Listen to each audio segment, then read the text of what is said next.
trying to deal with this man boy Scully shit. Man, ain't no dealing with those motherfuckers. Only thing you can do is stay out the way and be glad they ain't coming at us. Need you with me, Lee.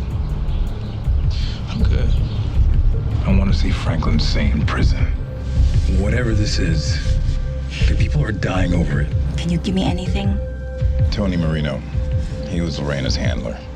Start there. You had something you wanted to discuss. You've been hemorrhaging cash to the tune of about 13%. What is it you want? I think I may be able to help you. Hey, Avi, it's Reed Thompson. Listen, my contact in Costa Rica said that the cargo never even showed up. I need to know where my guns are, and I want you to find out. And you'll let me know as soon as you do. You heard anything about Scully? Whether he survived it? How the fuck am I supposed to know? Told that nigga not to get mixed up in that shit. Scully was shot, but he ain't dead. Just real mad. Find Franklin safe! You gonna get off his corners? You gonna leave his people be? Or you the one that's gonna find yourself a new club? You don't mean that shit? The fuck I don't. I built this shit. Me, brick by brick. And I'll be damned if I let you tear it down just cause you don't like the way another nigga talk. He ain't killing him. He giving it to him. Fuck they call you, man, boy. I was a full-grown man when I was still just a little boy. Man, boy. How you sleeping at night, son? Like a baby. Must have rock hit a hold of their ass. The person you knew, they gone. I had plans for you. I made arrangements. Arrangements? Yes, arrangements. Come on, Avi. You gonna admit what this shit really about?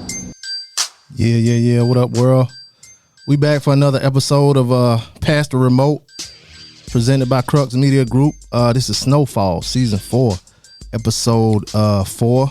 Go by the name of Be Easy. And your boy Kane, Saints, what it is and what it ain't. And we got my man, who else we got in the building? Mello, what's good with you? I'm just happy to be here, and that's how they say it. Yeah. Hold on, there we go. Got a newcomer in the building, so we got to hit the applause for him. You know, popping another chair. Yeah. I heard that. Another cherry pop. Yeah. So I ain't too far behind you. Nah. Okay. Breaking them in. Running the train. Breaking them in, baby. You running the train. Yeah. Welcome, y'all. Welcome back to another episode, listeners. I know I saw some comments there. Was like, what's the email? How you call in? Email the show. You email djbladeshow@gmail.com. Call us up 404-436-2370. Let us know what you think, your thoughts about the show, all that kind of stuff. What you think about our thoughts and all of that. Melanie Woods, he's talking about your ass. Wow. Melanie Woods. Man, call you right on out. Call you right on out.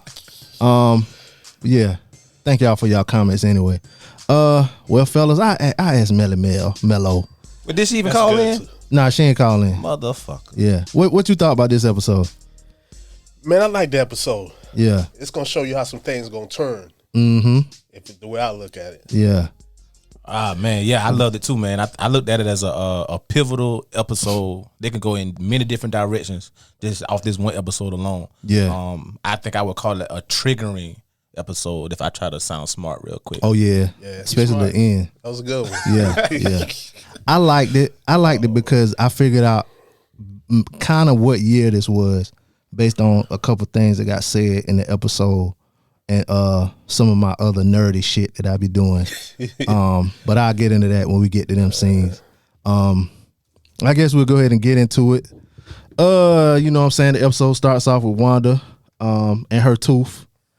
Now I think it was last episode, I said that I thought Wanda was going to be on her road to recovery. Yeah. I was wrong. Of course. I told you it was wrong. Yeah, you did.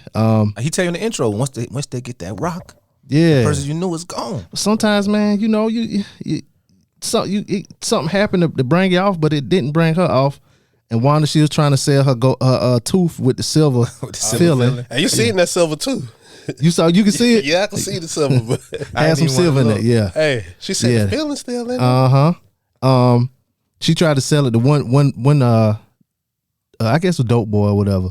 He ain't want it. She see her boy Lee always feeling sorry for her. He still got love for her. I don't know. Sucker, man. I don't know how much he gave her. Man, they grew up together now. Yeah. Remember I don't know if they grew up. I know they was fucking. But But that was his old lady though. Yeah, he was in love. Yeah, he was. Yeah, he still love her. In all actuality, I think he just feel guilty because she's how she is now because of him. He told, I guess so, but he didn't tell her to smoke the rock. They said to cook the rock. Well, I mean, you put him around it. I've been. And Franklin said, "No, I don't want to run." I almost implemented myself. Right. I implicated myself. Right. But and remember, we get our sources from the internet. Yeah, from the internet. And so Lee gives us some money. You know, it's Fatback and CJ and the rest of the crew. They had a little restaurant. It's a lot of walk up restaurants in LA. Yeah, but it's like that in Los Angeles though. Yeah. Every block you go to, you're gonna see you're gonna see a lot of a Mexican spot. But there's a lot of stuff that be going on in places like that. Gotcha. Yeah, because was that season 3? Lucia had the whole breakdown, cook up, mix up, cut up operation behind the church. Yeah. Yeah. So the boys getting some food, and Wanda, she out there still trying to cop, but she notices Scully and his people pulling up. You know what I'm saying? She realized what's going on, so she holler at Leon and them, and they duck down. She gets shot. That should look like a whole menace to society. Yeah. Did you see her in front of the car though? Did you see her in front of the car when they started shooting? No. That she hit the ground. If you said she hit the ground, I didn't see that. Second time you watched. Second time. Yeah. But I mean, that's the thing though, because if you watch the movie, like you said, Menace to Society, the car stopped. You know what I'm saying? They pull off with the lights off. Friday, the same thing happened with the drive-by.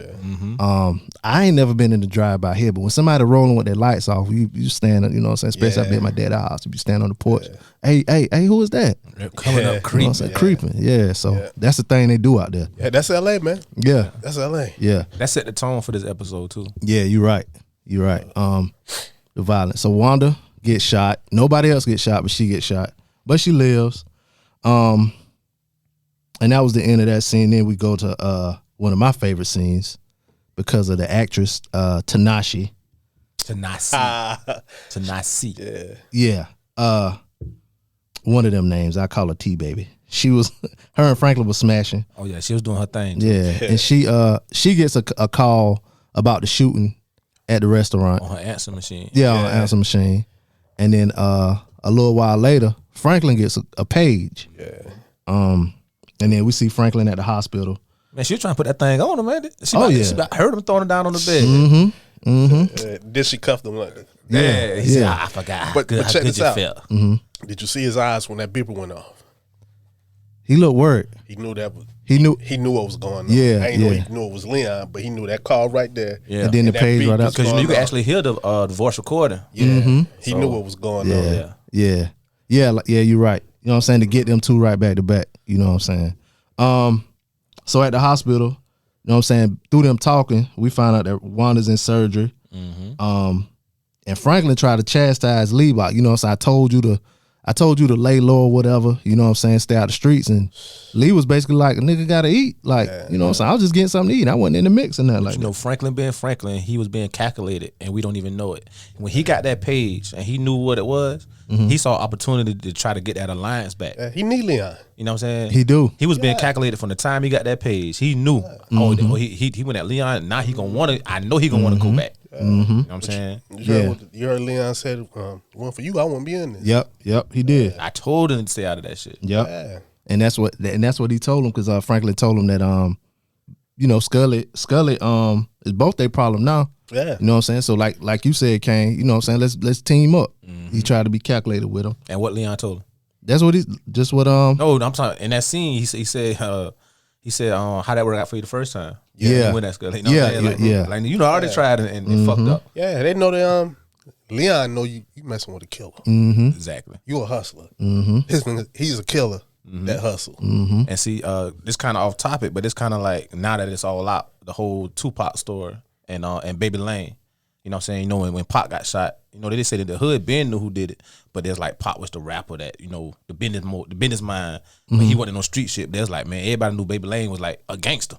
You know what I'm saying? It's like they know that he was gonna get Pac back after he jumped him at the casino. Oh, at the casino, Orlando, you know whatever's Orlando Anderson, but they call him Baby Lane. Baby Lane, yeah. You know what I'm saying? But so like you saying, Leon knows Scully is a motherfucking killer. Yeah. You know what I'm saying? So I can't go in with a nigga that can be bullshit. You know what I'm saying? I'd rather do it on my own. But I think now Franklin he got enough muscle. You got some people. You remember what happened? Yeah, think fast forward. Do we want to go there yet? Or? Not yet. But I mean, he at the moment, he got some muscle. I ain't gonna say, you know what I'm saying? He ain't Peach is down. I about to say he really don't, because Peach is down. Peach is down. Yeah. And without going there. And Unc ain't with no war shit. Yeah, right he now. ain't. He ain't. Unc wants to sell stereo. He want, Unc ain't with He no trying to war get back shit. to his You know what I'm shop. saying? Like, so he really ain't got no power right now. Yeah. So after they have this conversation, Franklin walk off, but Leon, like when he talking to Franklin, he always looking hard and mean in the face. But soon as Franklin walk off, you know what I'm saying, his face changed. He look like he missed his boy. Yeah, but you figure out this now. He know Franklin. Yeah. He know how he got to be with Franklin. Yeah. He know Franklin smart. Yeah.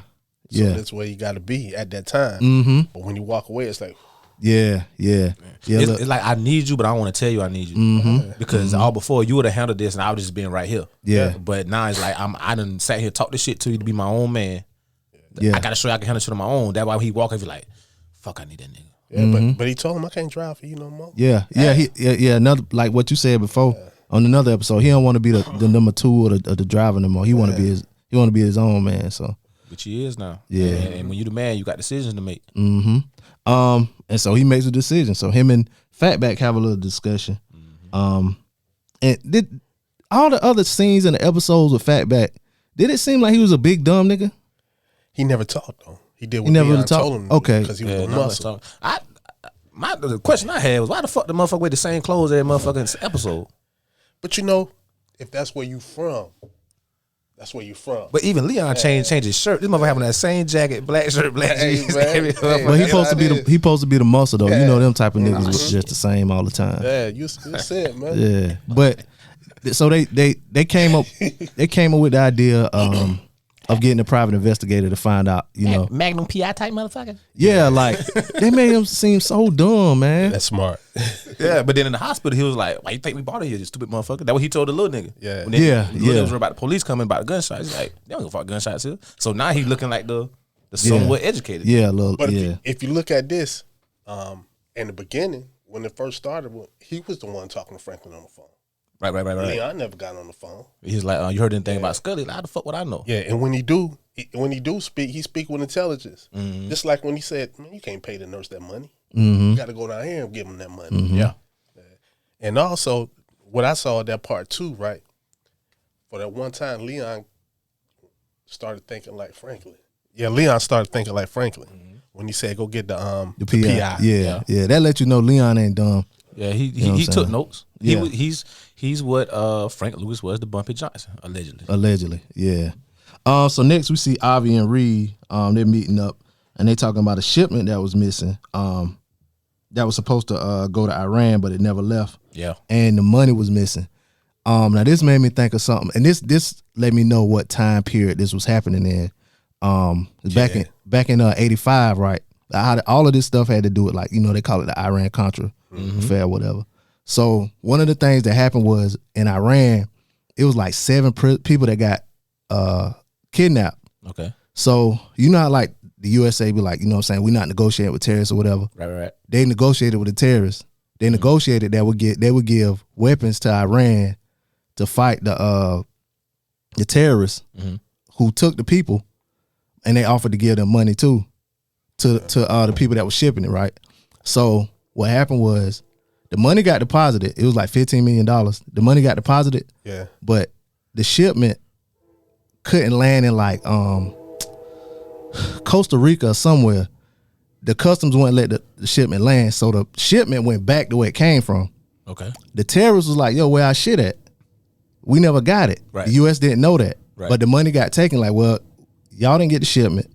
Where the money at? The money was gone. This is what he was talking about here. This happened in 85. Okay. So, what wound up happening was somebody else sent the shipment, but it was the wrong shit. Like, they wanted, like, at first they was gonna send them like 8 missiles. Like, they were sending big shit, like AKs and missiles and all kind of like thousands of rounds of ammunition. Okay. Shit that the U.S. people didn't know. It was all supposed to be underhanded. Like, the government knew about it, but the people didn't know about it, like higher ups and shit. Okay. And that's why they needed, like, Reed to sell the drugs. To fund it. So they could fund the shit. And Reed even says it like, well, later on when he meets with the other dude, he says how much money he makes them a month and stuff like that. I say, I'm glad you explained that to me because the whole time I'm just thinking Javi just up to some of his shit. Like he usually is. So I'm glad you explained that to me. Yeah, he was kind of like the middle. He was kind of like the middleman or whatever. And they talk about Avi part a little bit later too. But that let me know kind of like the time period this is happening because you know what I'm saying, you think the 80s, but you don't really know when in the 80s. But this happened, in like 85. Right. And you right on because if you remember that talk they had with each other at the restaurant, right? Mm-hmm. He said we've been doing this 5 or 6 years. Mm-hmm. So if you take that back, they started in 1980. Mm-hmm. And if you look around, you'll see it was, well, to me, I could see it was the late 70s or the early 80s. With like the music and all of that kind of stuff. Yeah. And that's when everything hit in the 80s, though. Mm-hmm. That was good, man. Oh, yeah. You know, try to be a little smart. Try to give y'all a little bit. Got it. Good observation, buddy. Good observation, buddy. Yeah. And, you know, as he talking about it to Avi or whatever, Teddy was like, well, shit, I'll go to Beirut and get my money back if I have to. And that's when Avi was like, man, you going to Beirut, you crazy. Like, Avi's looking at Teddy different now. Right. You know what I'm saying? All before he used to bully him. Man, like you said, the other episode, he made him get butt naked. Remember in like episode 2 though, Teddy put a gun out, shot it in the room, like, yo, you know what I'm saying? So but you gotta remember he kind of got Avi by the balls because you know Javi was arrested by the feds last season or season 2, remember? Yeah, he was. Yeah, so he kind of got him by the balls. Yeah, he do.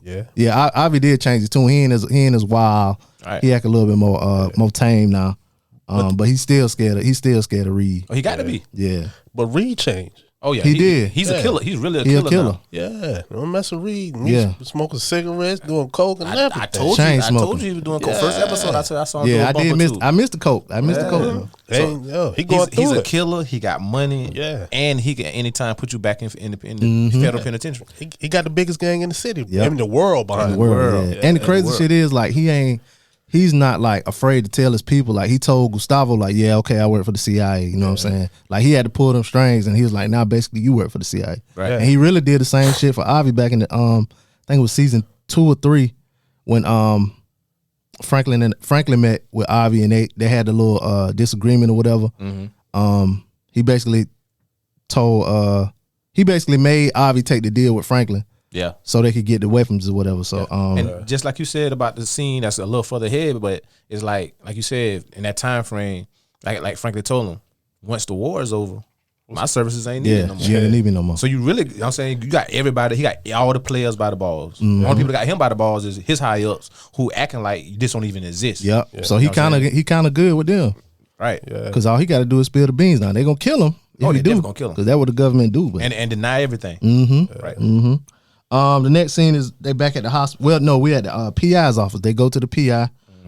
Lee and Fat back. And he asking them like, who is he? Whatever, you know what I'm saying? Where he from? And they don't really know nothing about him. All they know is his name's Scully. He live in the bottoms. That's it. And the dude kind of seemed apprehensive, like he don't want to do it and shit until Lee pull out that big wad of money. You seen that bread? Yeah, sat it on the table. You know what I'm saying? But you think he would have did it if he would have seen what them police seen that time? Oh no. Well, I think he would have.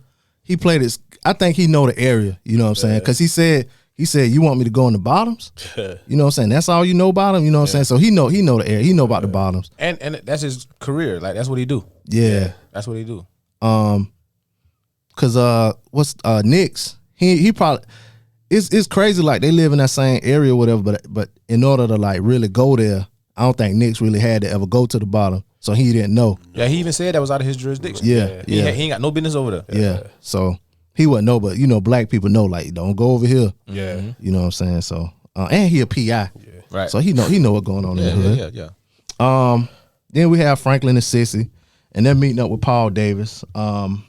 Is it me or do that motherfucker look dead when he be talking? Like, is it the makeup or something? Like he just like Paul. Yeah, he just like a live dead nigga just when he talking. Man, Paul been around for years, man. He need that makeup. I think I be trying to compare him to the Shy character. and I think the shot. That's the same dude. Yeah, that's what I'm saying. That's what I'm saying. But he in Snowfall, he just looks so fucking old and dead. Like it's like when he get done his scene, he go lay in a coffin until they call him back for his next scene. Maybe it's the lighting or something. I don't know. A lot of white people work on this show. Black people work on the shot. Yeah, right. His face do look shine kind of wrinkled. Yeah, like they trying to hide some shit. Yeah, now each of them, they thank each other for handling each other's issues. They thank him for handling the cop issue, right? And he thanked them for handling the issue with the Mosleys. I think that's the people name. Well, he said he appreciate the bookstore. Yeah, with the bookstore. Can I ask you something? Both of y'all. Is it just me, or does it seem like Franklin tone or his presence towards Davis is different this episode than what it was the previous two? Like, the previous two, he seemed real friendly with Mr. Davis, appreciative to get his business. But now that he got his business, you didn't see how his facial expression was kind of like. Well, it started off the conversation though when Sissy was like, she was talking and he was like, "Oh, you doing your sales pitch now?" And as soon as he did that, he went and like dissed them and talked to the young boy or whatever. That's what I'm saying. So Franklin that whole conversation, his face was kind of like, I mean, if you talk to my mama like that, I'm gonna be like that too. I don't care who you is. You know what I'm saying? But I mean, at the same time, like you said, we need each other. You know what I'm saying? But really, Davis don't need you because he's been doing this thing. But it just seemed like Franklin was just kind of more like, you done got in the bed with me now, so I ain't got to be friendly with you. You know what I'm saying? This is what the fuck it is. I think it was a combination of that and the way he talked to his mama like right before then. You know what I'm saying? Because she was been kind of extra though. Not really. I mean, that's what you got to do though. I mean, but he already knew what was up. Yeah, and this true. You hemorrhaging cash to the point of 13%. Mm-hmm. Yeah, she was out. Yeah, like, she was. So I guess now you're gonna dangle your son's drug money in my face. Yeah. You know and it came back just like that. Just like that. So it's kind of like, so when this conversation happened and she, we did this and this and this, like that wasn't needed no more. The basis of our relationship has already been found. The foundation has been laid. But he said something that stuck with me because he said, it's like you giving me $1,000 or you giving me a Rolls Royce. Oh, you sell me the Rolls Royce for $1,000. Yeah. When I get stopped, I'm gonna have to ask where it came from.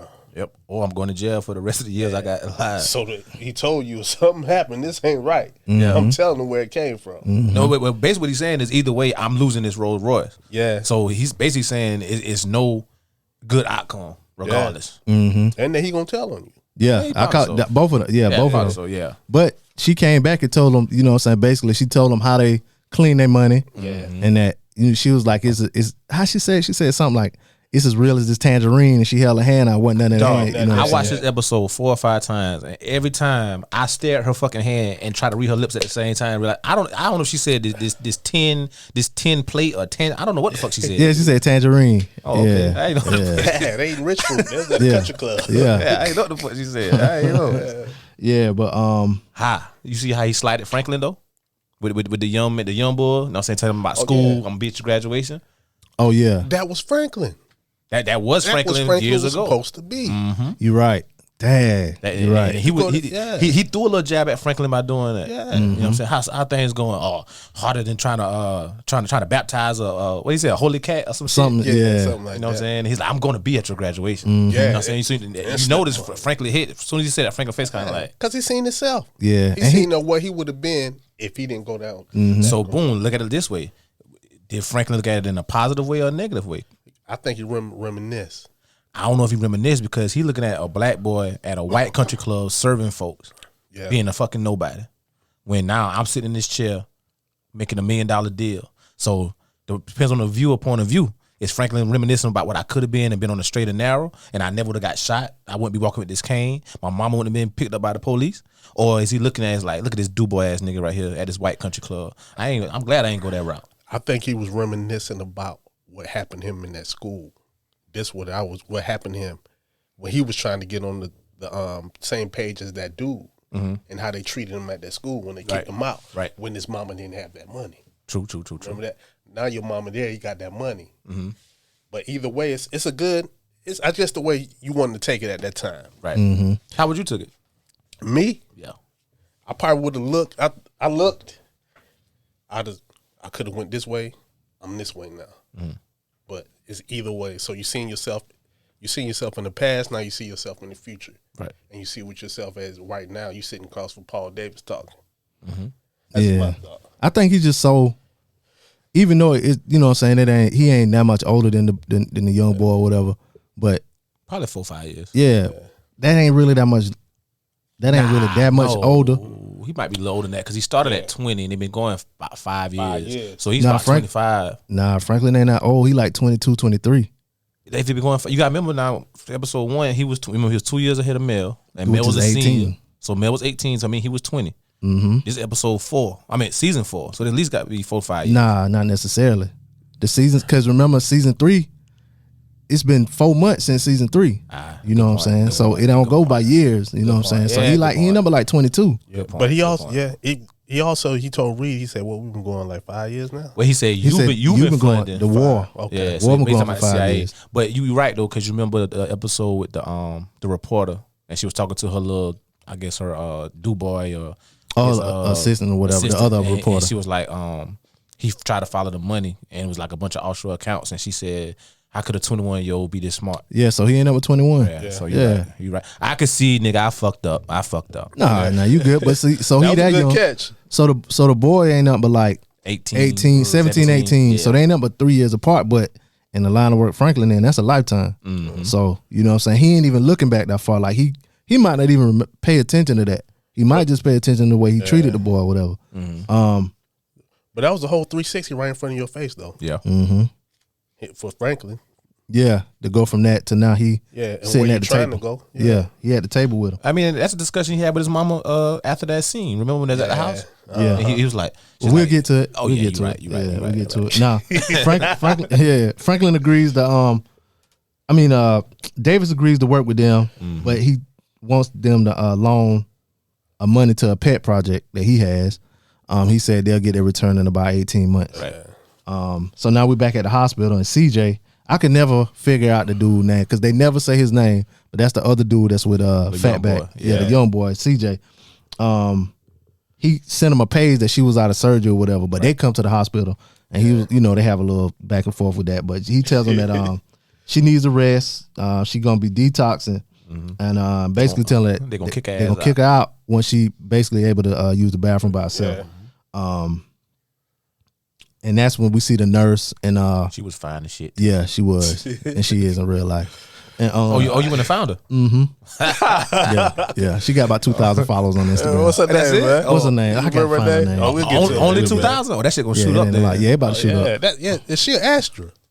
And She was the extra. Yeah. Mm-hmm. So she on. Make sure you, yeah.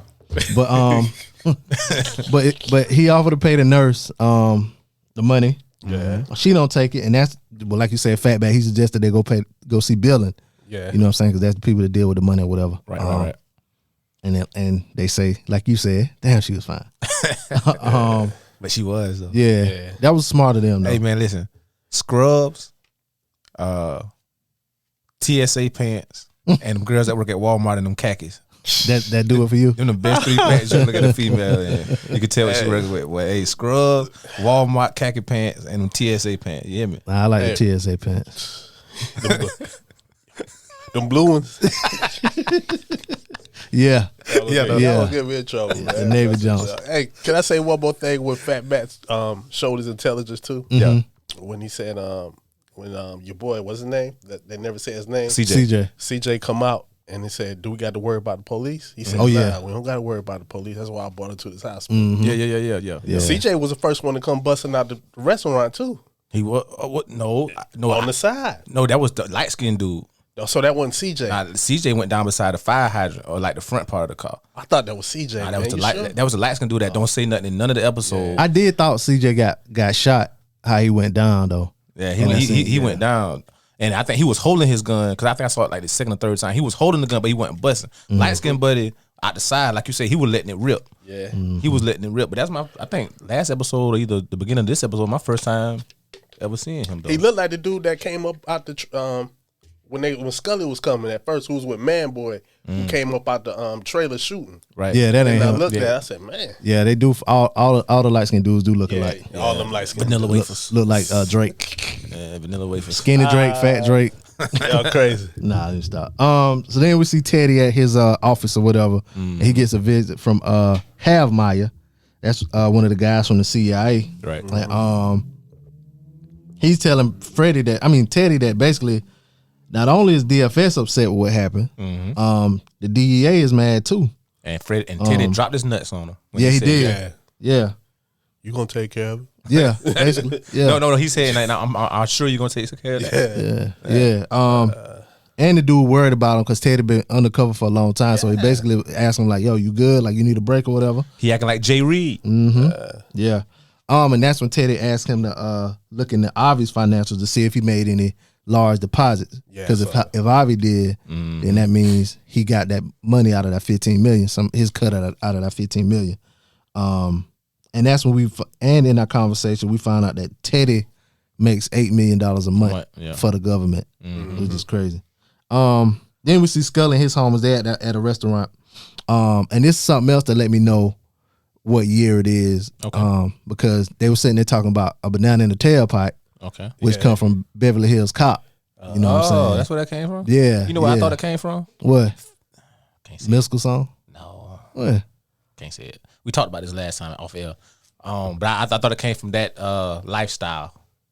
Oh, I get what you're saying. That's the only time I ever heard it. Yeah, nah, they were talking about, because that's the scene from Beverly Hills Cop. He put that in there. He actually did. You know, I never watched that movie. Yeah. You young. It's I guess. I seen you Coming to America and all that other shit. Man, that was a good movie, man. Yeah, you got to go back and watch that. Classic. I'm only a Eddie Murphy fan in life. And all his other movies, I hate them. You got that. That'll be one you'll like. You think so? Yeah. Okay. Chris Rock in it. And you know, Chris Rock. Off topic again, but you know the police chief. He had a black police chief or something in that movie, right? The one in Detroit. Yep. That's where I was going with it. Yep. He was. He was really a cop. Yeah. So yeah, that's where that movie came. That's where that scene. They were talking about that movie. Okay. And that movie came out in '84. I was born in '85. Yeah. So. That let me know the time period too. So it was 84, 85. But the other scene let me know it was 85 by that going down. Gotcha. And it was a funny little scene with them going back and forth. And my man was shut. Remember the PI was across the street. Yeah, he was across the street watching them, taking pictures. Then that nice thing was walking up behind him. Yeah, Cornrow stood. And at first, when I first saw it, everybody Cornrows was like, hey, you see that shit? Yeah, he said that. I was like, oh, yeah. My man put the camera down. He leaned, he started looking around, put his hand on his chin. Hey, that gave me them vibes when you was back in high school and you stalking your girl crib to see if another nigga car in the yard. That's the type of vibes that gave me. Yeah, dude. I don't know too much about that. I think every man know at least one time. At least one time. Got it out of the shit. Oh man. When y'all first saw that scene, did y'all think he was looking at him? Of course. Yeah. Everybody did. Everybody too. did. Then the crazy shit they did was they changed the music. The little music came, the little scary music, the little ominous music came or whatever. Yeah. You know what I'm saying? But then, like you said, we saw it was a little chick walking behind or whatever. But you see, like I said, that's his job, because you notice he's in the passenger seat. Yeah. You know what I'm saying? Oh yeah, he was in the passenger seat. In the passenger seat. Yeah. That's what I was wondering. I was like, is he gonna burn the cover and just burn out? That's what I thought too. I didn't notice that till like the second or third time I watched it. Like I was like, oh shit, I would have just peeled out. Yeah, but he couldn't. He was in the passenger seat. Yeah, that was a good one, man. Yeah. That was. I think I said this on another episode. Like when it like full of suspense and stuff like that. I like when they have like little comedy in there to like break it up, because that broke up the suspense right there. Because I thought that dude was about to get shot up, man. Swiss cheese that car. Yeah, we're back at the house, and Franklin and Sissy, that's his mama. They discussing the new deal that they made, which ended up being a church. Yeah.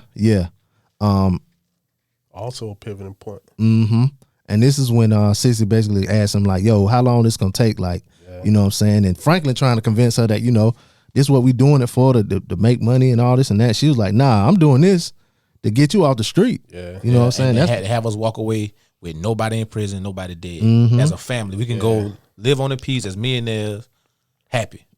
But Franklin, being a young nigga that came from pretty much nothing, he sees the dollar signs. But as you said, but you know what though? I ain't gonna say he came from nothing. You remember his mom was about to lose the house. Yeah. She was about to lose the house, but that was just because his daddy was an alcoholic. No, this I wasn't been going, and he was on the way back. But the thing is, they really, if not looking at the wealth gap, They did come from nothing. Remember, he was about to get kicked out of school. He did get kicked out of school. Well, that was a I don't think that really happened. What you mean? What happened? The thing with him about to get kicked out of school and all of that, I don't think that really happened. I think that was like some kind of dream or what if. Because it was in all, hold on, because it was all in black and white. His teacher was Reed. No, but before that, he was getting kicked out of school. Remember, he called his mama for the money? That was the same scene. That was the same episode. So you think he was dreaming that? Yeah, because that was after he got shot, remember? Oh, okay. And it was all in black and white. Yeah, I'm going to have to go back and see Yeah, watch it again. His teacher, his professor in that class was Reed. Okay. You know what I'm saying? Okay. That's what I got from it now. I'm going to have to go back and revisit that. Yeah, watch it again and I still think they ain't came from much of nothing though. I mean, I ain't saying it was well off. Yeah, because they they lived in South Central. Ain't too much in South Central. But like I told him, South Central really is a middle class neighborhood. Where at now? Wait. He's saying before the pandemic. Before all of this, it was a middle because his next door neighbor was Andre. Andre, a police officer. Yeah, taking care of his house. Even what's the name? Jerome and Louis. They had a house. They had a house and they ain't lived too far. You know what I'm saying? They still in the same neighborhood or whatever. So they was middle class. He did what he did. He was a little hustler too. But because like when I hear somebody say came from nothing, I mean like you eating damn syrup sandwiches. Yeah, you know what I'm saying? Shit like where that. Leon from? Yeah, where Leon from? Yeah. So you remember the scene and the conversation he had with Mel, season 1 inside the store before Leon and Kevin get there? And she was like, you know, you supposed to be going to this fancy school off to college. He's like, that ain't what I want in life. She's like, what you want? He's like, I want power. No, he said, I want money and the power that comes along with it. So we fast forward now to this last episode. That's what I'm saying by, you know, his vision was that dollar. Yeah. You know what I'm saying? Not just saying he a nigga that came from nothing, but now he sees the power that he has to buy all these, like his mama said last episode, these commercial sites and these commercial businesses and these opportunities that he's not able to provide. Even with that, even like before he really got into like selling dope, he was just selling weed or whatever. You know what I'm saying? He was still selling weed. Like he could have got a regular job, but he still was hustling. Right. Matter of fact, he had a regular little job working at the store. Yeah, working at Cho. Yeah. So remember last episode I asked you if you think he bought it. I still don't know. Yeah, we probably never know, but I wouldn't be surprised if he did. Yeah.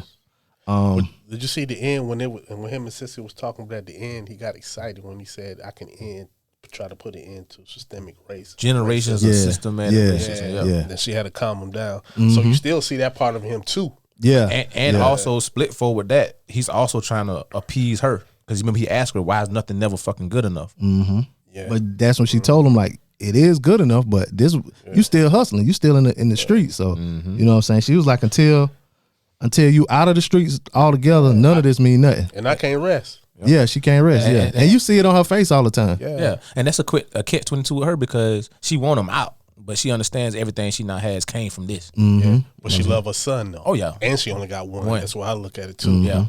Yeah. The next scene we see Gustavo. He's meeting with his brother's wife's sister. Yeah, her name is Ziamara. She taking care of the kids, so they never really mentioned what happened to the kids. You know what I'm saying? We knew the kids got taken. If they was in foster care. Oh, they went in foster care. Yeah, you remember last episode, Gustavo said that. Oh, okay, I missed that. But is it true? Because I was trying to figure that out too. When he went in the house, right? Mm-hmm. The mama and the daddy was there, right? But was the kids there? I heard them calling their names. We never see if they found them. That's why I say I missed that part with what happened to the kids. So when he was having a conversation with Teddy after he killed the guy, and put 100,000 on his head, right? And he was like, "What do you want me to do?" He said, "Have you ever lost everything?" He said, "My family is gone. The kids are in foster care." Oh, I missed that. Okay. Yeah, so that's the only reason why I knew. So I guess she got him out of foster care because she was next to kin or whatever. And you got to remember he got the money to push that process. Yeah. And so she asked him if he killed the people that did it, and he nodded his head, yeah. He offered to give her a whole bunch of money. Yeah. But she was like, she don't want to put her life on hold. She don't want to put her life on hold to raise her sister kids. So she looked pretty young too. So you know what I'm saying. You don't know. I thought she wanted him to be there too. She did say something like you know what I'm saying. She ain't been around. He ain't been around or whatever. But he basically said that he can't come around right now. Yeah.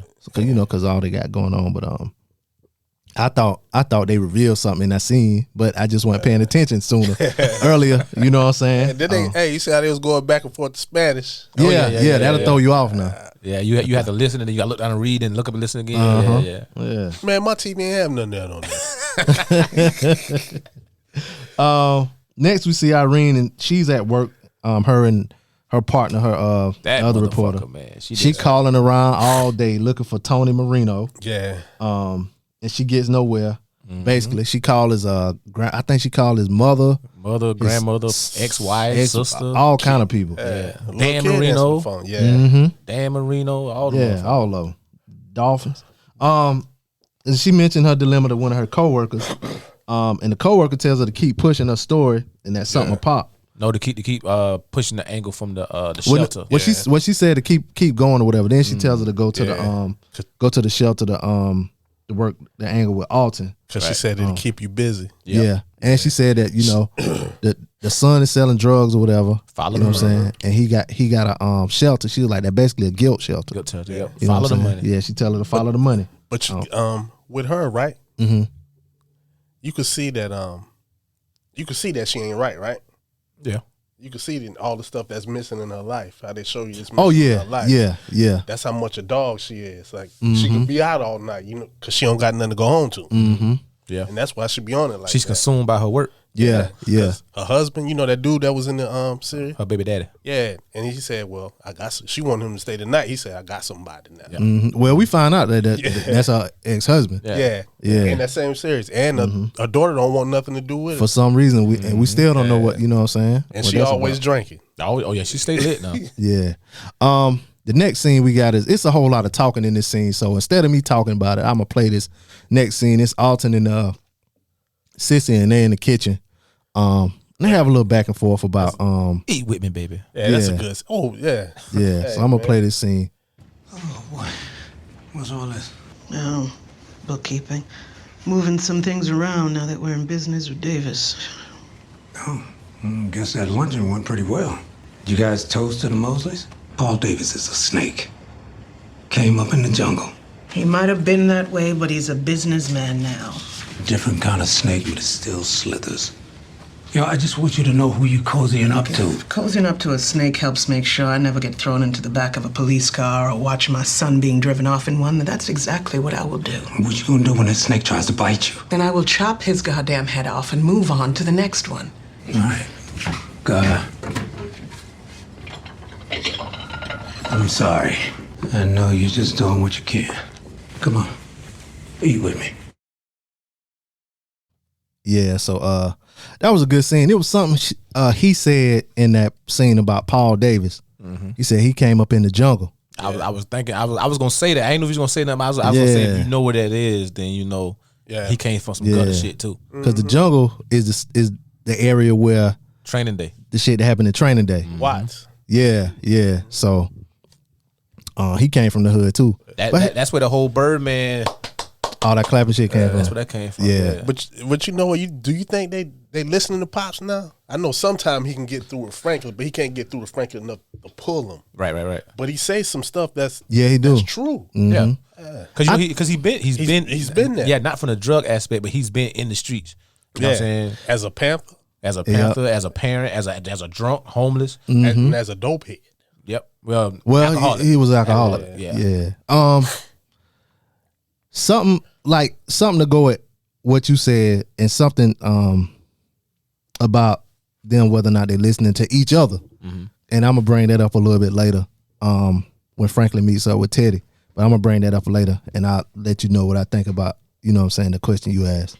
Well, it's the next scene when Reed and Franklin meet up, and basically Franklin asking him, how much time we got left. Right. You know what I'm saying? Because like we said earlier, he said, you've been at it for 5 years.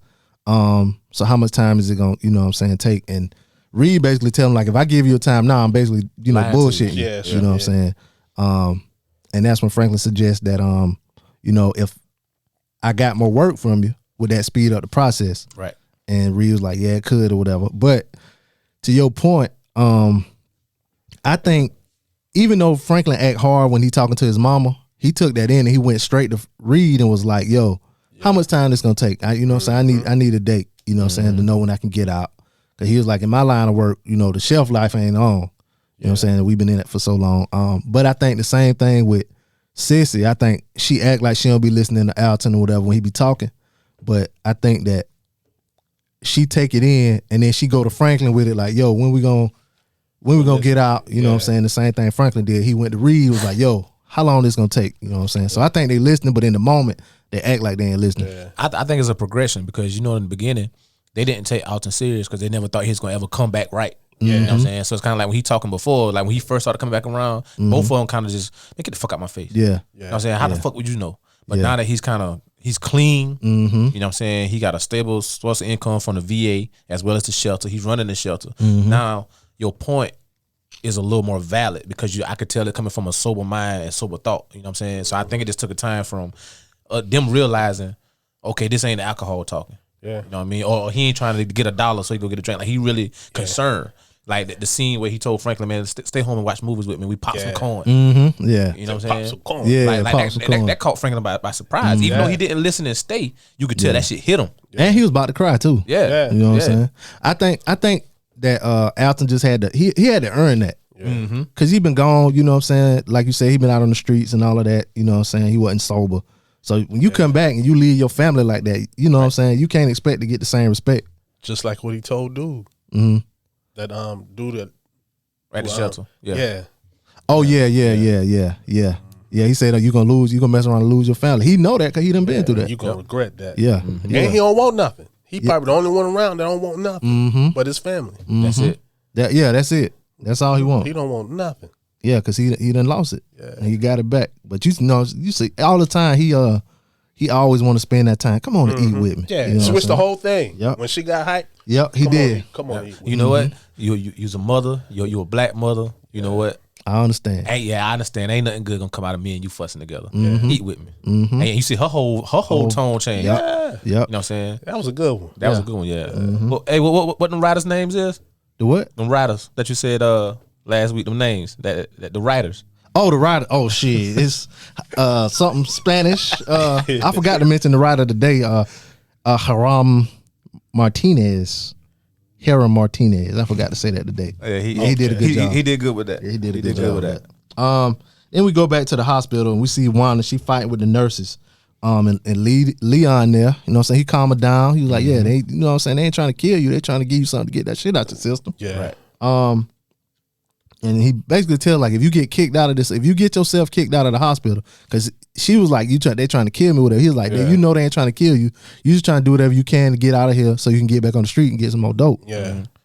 Is that what he said? Yeah, basically what he said. I thought he said. So you talking about the part where he said, if you get kicked out, I don't want nothing to do with you. Well, he said what I said. He said that, and then right after that, he said, if you get yourself kicked out, I don't want nothing else to do with you. That's not what I thought he said. He said if you get yourself bounced up out of here. Yeah. Oh, yeah. And see, that's another time I was trying to listen and couldn't understand. I thought he said once you get yourself together, I don't want nothing to do with you. The first time I watched it, that's what I thought he said. I thought he said it the first time, but then I might need to buy a new motherfucking TV or surround sound or something. But then when I watched it again, because he said all of that in one sentence, like he said it real quick all together. Talking fast like me. Yeah.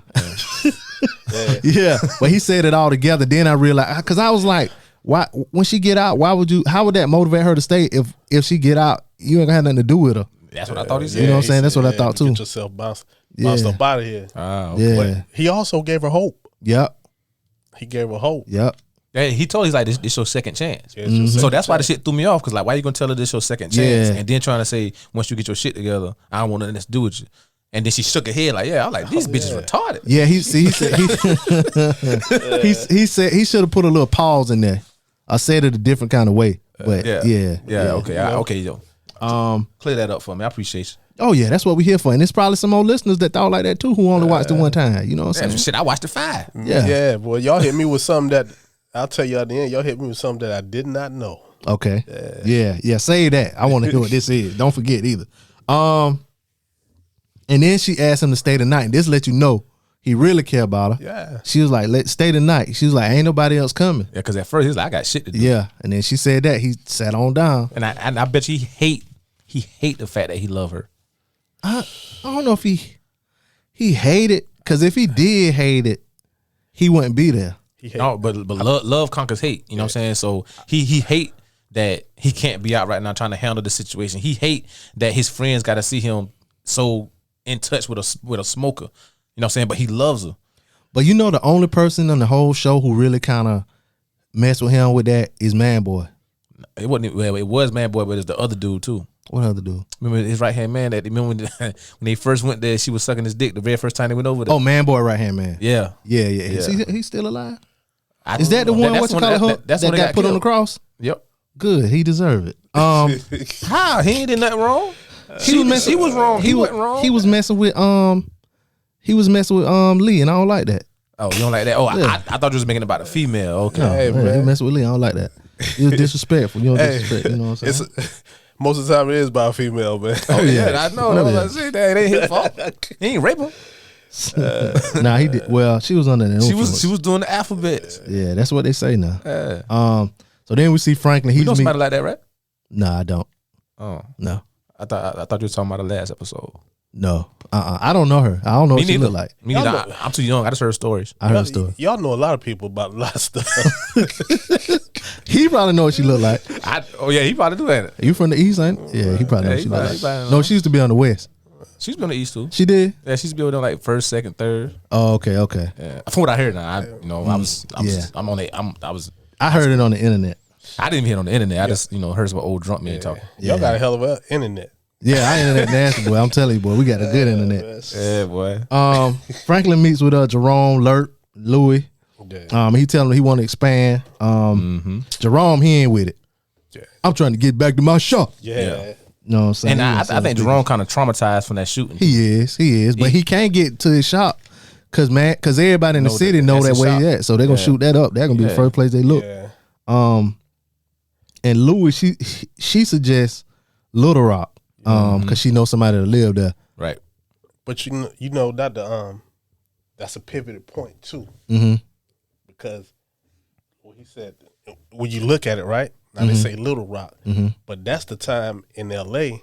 when you got everything there, which I got off the internet, but it costs more everywhere else. Yeah, right? yeah. Because Franklin even said it's already in New York, it's already in Chicago. You know what I'm saying? Yeah. So that's when they was going places like Seattle, Arizona, right, Little Rock. You remember banging in Little Rock? I was just about to say that. I was thinking that shit the whole ride down here. I was like, gang banging in Little Rock. Yeah, and that was that's all Bloods, right? But mainly about the Bloods, right? Yeah, but I think then it was blood. It was disciples down there.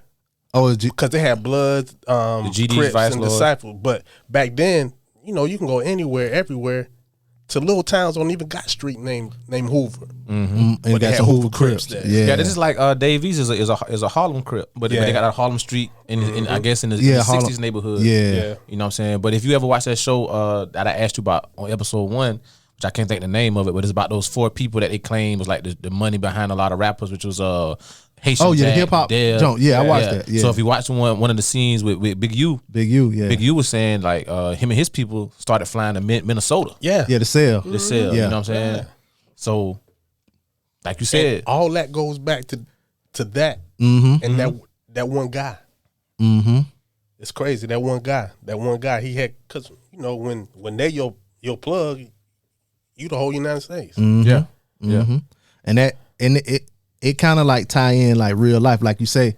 All 3 of us when they bought up Little Rock, the first thing we thought about was gang banging in Little Rock. And you know what I'm saying? People always ask like you said, how you get Bloods and Crips in New York when they start out in LA? How you get Bloods and Crips in Minnesota and this place and that place? That's how it do. Them boys want to spread out and sell. You know what I'm saying? And just from more research I did on the internet, you know what I'm saying? once you start flying places, after so much time, you be like, man, I'm tired of fucking flying that. You know what I'm saying? And I'm flying back home to all this violence. My homies getting killed or getting locked up. I could go to Little Rock or Minnesota, or I got a bad Spanish bitch in Harlem. I'ma just get me a spot out here. You know what I'm saying? And then somebody go ask you, bro, why was all that red? Oh yeah, I'm a Pyru, I'm a Blood or whatever. It's like, man, what's that? Yep. And then like, shit, nigga, you want to be one? But then they see it on in like the videos and stuff too. I'm talking about even before the video. I'm just talking about like probably back then when they were like venturing out. You know what I'm saying? That's how they end up getting entrenched, because between going out there and selling the rock and just staying and just start having casual conversation like we're doing right now about why you wearing red, why you wearing blue. But they're still seeing in movies like Colors and shit like that too. Colors came out what year? 82, what, Yeah. 80 something between there. I ain't Yeah, want to say early 82. 80s. Right, I so think I'm gonna it's- Google that yeah. shit. Yeah, and then you got to think about too. A lot of them niggas get locked up and get sent to them prisons in Little Rock. You know what I'm saying? New York, Rikers, and all them places. Hey, bro, you know what I'm saying? Why you out these colors? You know what I'm saying? Now you like shit, bro. You want to be one? You know what I'm saying? Niggas love to be a part of something. Oh yeah, Colors came out in '88, so this was But it- before Colors. yeah. Though. Thank you. But you know the crazy thing is, the same mentality they took from LA, they took it to like Little Rock. But that's what I'm saying. You Bodies so was dropping a Little Rock like that was In LA, yeah, that's what I'm saying. yeah. So if you look at it's an interview they did with I forgot the guy's name, but basically, you know, it's been a big little stir up behind Faison Love calling Davies a fake Crip. So it's a Crip from the '60s. I forgot his name. I just saw the interview last week, and he's basically saying like people in other places try to downplay gangbanging in other places. You can't do that because it's authentic niggas that went to those places started that shit. Yeah. You know what I'm saying? He's like, I could be an authentic nigga and you could be an authentic nigga, but just because you authentic, I'm authentic, don't mean your best friend ain't authentic or is authentic. You know what I'm saying? But in order for that place to go there, that means somebody. He's talking about Davies being in Harlem or Harlem Crip. Somebody from the Harlem Crips in L.A. Yeah, we used to go to New York every summer because they had family there. It was two brothers, and they go every summer. You know what I'm saying? When they go over there, they talking how they talking. So you in New York, and you got an LA dude, you know, talking how they talk, walking how they walk. That intrigued them. You know what I'm saying? Like, yeah, man, we in Harlem, but we got a street in Harlem out in LA. Well, what y'all call Harlem Crips? So now you got niggas in Harlem. Shit, we from Harlem. Shit, we Harlem Crips. You know what I'm saying? So that's what makes it authentic. You know what I'm saying? Now 30 years later, I can't say if it's still authentic like that, but you know that's how it started. But you figure like New York was never known for following. Right, they were trendsetters, yeah. You know what I'm saying? Oh, according to them motherfuckers, they started everything. Basketball, rap, R&B, porno. But getting back to what you was talking about, those two dudes that went out to LA, was they put on in LA? Or they just came No. back and said it was Crip? The two brothers was from LA and was going to Okay. Harlem every summer. You know what I'm saying? So they were authentic from LA, Harlem Crips. You know what I'm saying? But even a lot of people don't know. Everybody, you know, the GD Vice Lord movement started in Chicago, but whenever, you know, slavery and all that ended, a lot of those people that migrated up to Chicago came from the South, Memphis, Georgia, Arkansas. So it's a stronghold of GD and Vice Lord all down the Midwest because that's the pipeline. That's where they from. You know what I'm saying? So it might have started in Chicago, but if I got family down in South Carolina, I go see. Or if I got family down in Alabama, you know what I'm saying? Or if I get locked up and put in prison and they send me out to motherfucking Charlotte, North Carolina, it ain't nothing for me to get 3-4 dudes and be like, hey, blah, blah, blah, blah, and then get online and look up hand signs and everything else. You know what I'm saying? Because who are you to tell me I ain't telling you the truth? It's a lot of GDs in the South. Facts. Yeah. But if you know something and you you got to start asking questions. Yeah. When you start asking questions. But guess what? I can answer every question you ask me because you don't know if I'm telling you the truth or not. It's only when somebody else that's from that place get around and you ask them the same questions. I dealt with that a lot in the military. You think everybody was 1,000-yard running back and a 1,500 point scorer in basketball, and then you meet somebody from their city. They're like, yeah, bro. Hey, bro told me he ran for 1,000. Who? Man, that motherfucker played JV. You know what I'm saying? So that's how that shit expanded. Just like the crack. You know what I'm saying? You get people that go places and they just stay. They just stay. You know what I mean? So after they have that meeting, we back at the PI's office. And he gives Leon and Fatback 3 locations that Scully or Terrence. We learn. Terrence had a real good marriage. 3 locations that he frequent, including his grandma's house. He said that was the only place that he went to multiple times. Said he took a bag in, but he didn't bring a bag out. And so Leon and Fatback start talking like, yeah, that's probably where he keep his money at. And that's when the PI was like, you know what I'm saying, this sounds like a private conversation. Y'all boys might want to talk about this outside. Right. So they leave. Then we're at Alton's shelter, and we kind of talked about this a little earlier. One of the crackheads, he was getting confronted by his son, Dwayne, and basically he sold his baby's diapers for some crack. He was in there high. Right. Son was pissed off or whatever, so Alton breaks it up, tells him, yeah, go ahead and over there and get you some of that orange chicken you like. And that's when he said, like we said earlier, he tell him you basically gonna lose your kids if you keep on, you know what I'm saying, getting high. Because didn't the mother already run out? She left. Out? Yeah, she was the reason why they came in there, because she left earlier. He basically tell him to get his shit together. And that's when we see Irene, and she in there trying to talk to Alton, but he see right through her. What he told her, he said, how do you know a reporter's how do you know when a reporter is lying because her lips are moving? Yeah. Yeah, he basically like, don't come around here no more. Because he came back with about your wife.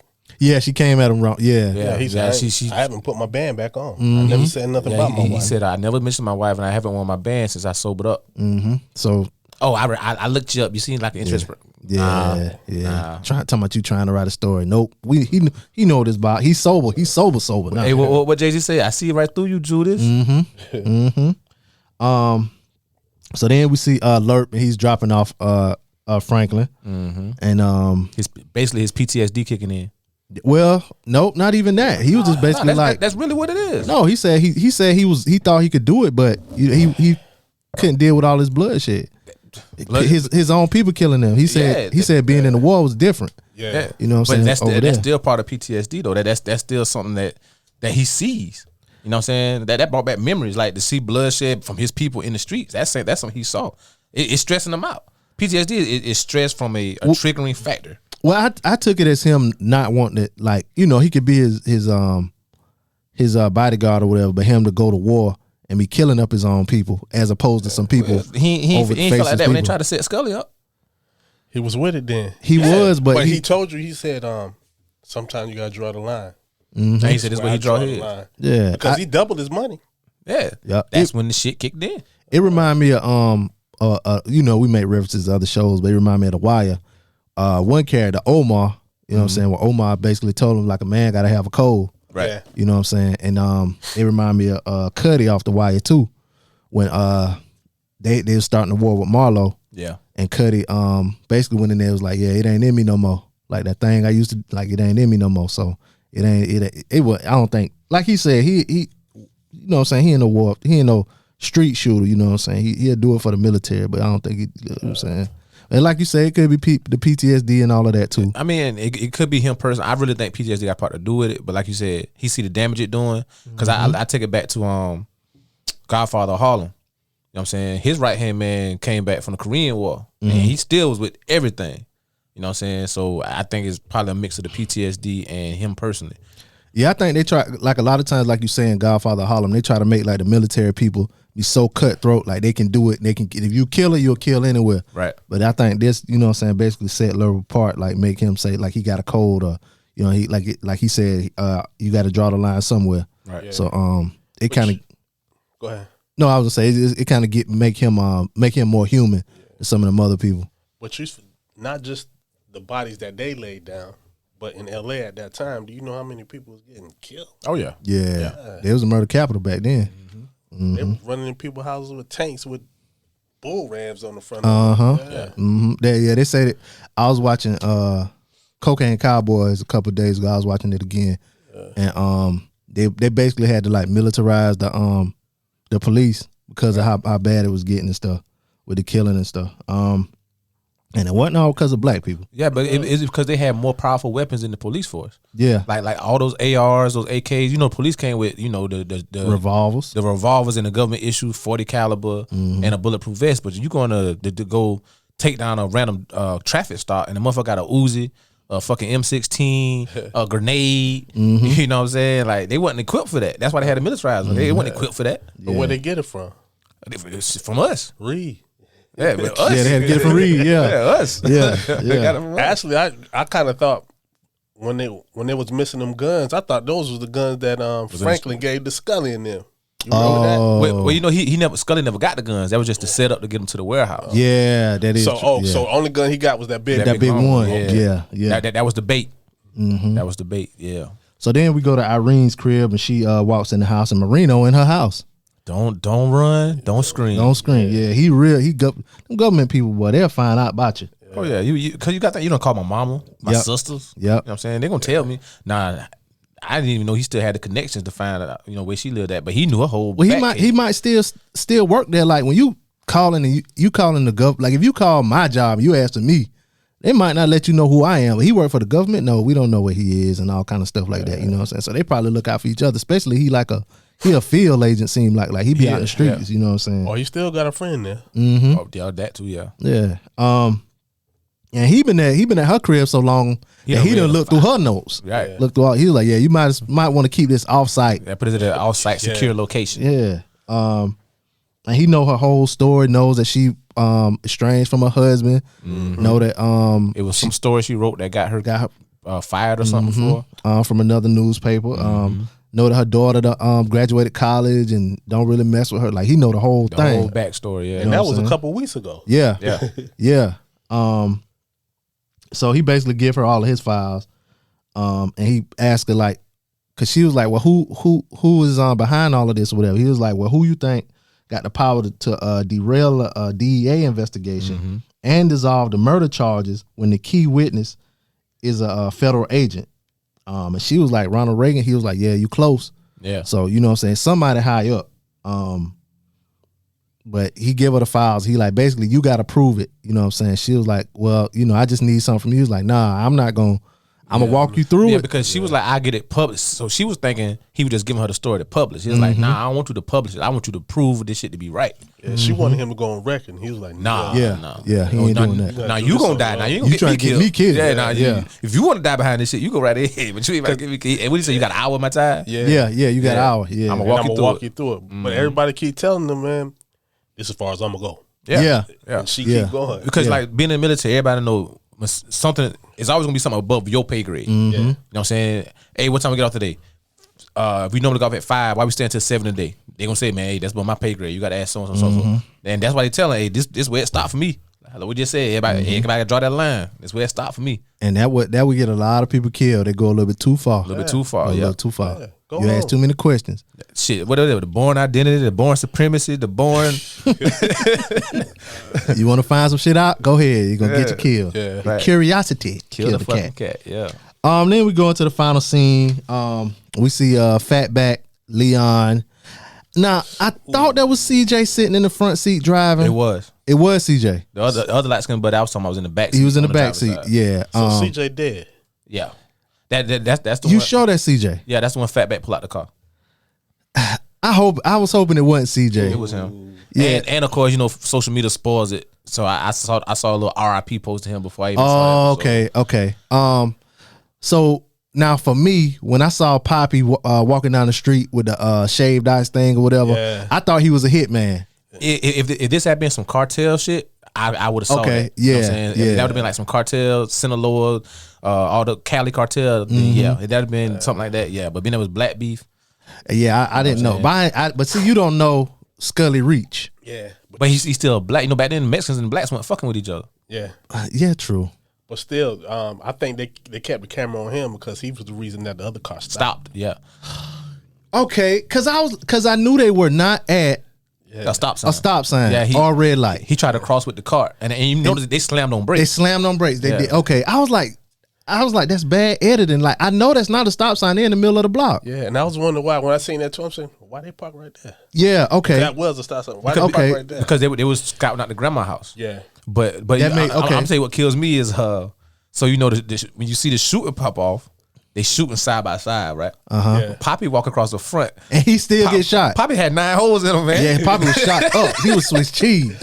Yeah, all the shots exchanged with from car to car, and Poppy is in the front of both of them, and the buggy go rolling them, and Poppy Swiss Poppy cheese. dead, man. Maybe Poppy's coming around the corner, man. Nah, they over dramatized the fuck out of that one. So that's a good one. They have the shootout. Leon gets out, shoots up the car with a Uzi. Yep. Then he sees a little girl that shot in the back, and it was a. He went to go shoot some more. He was, he was gonna kill everybody. He did shoot some more. He did, No, he shot. He dumped the Uzi, and threw then the Uzi on the car, and then he pulled out a handgun. Yeah, he was gonna finish everybody off in that car. No witnesses. But then he noticed it was a girl in the back holding the baby. Do y'all know who that little girl was? That's Scully's daughter. The Scully daughter. I thought it was Scully girlfriend and his daughter. And his daughter back there. It is. With man boy sister. Man boy sister and man boy niece. Yeah. So now Leon got Scully and man boy coming after him. Do you think Leon knew that?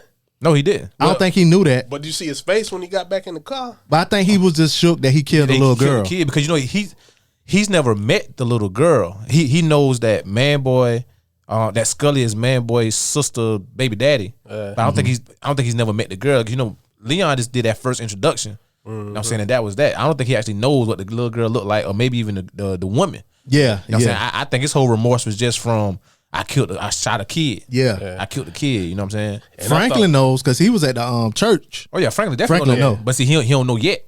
He know that who the girl is. Yeah. Which, and I thought that look on his face was like, man, Man, Scully wasn't in the car. I done fucked up now. Yeah. Scully wasn't in there. But he knew, because remember before he started shooting, he was like, there go Scully people right there. So he knew Scully wasn't in the car, but he knew them was the niggas that be with him.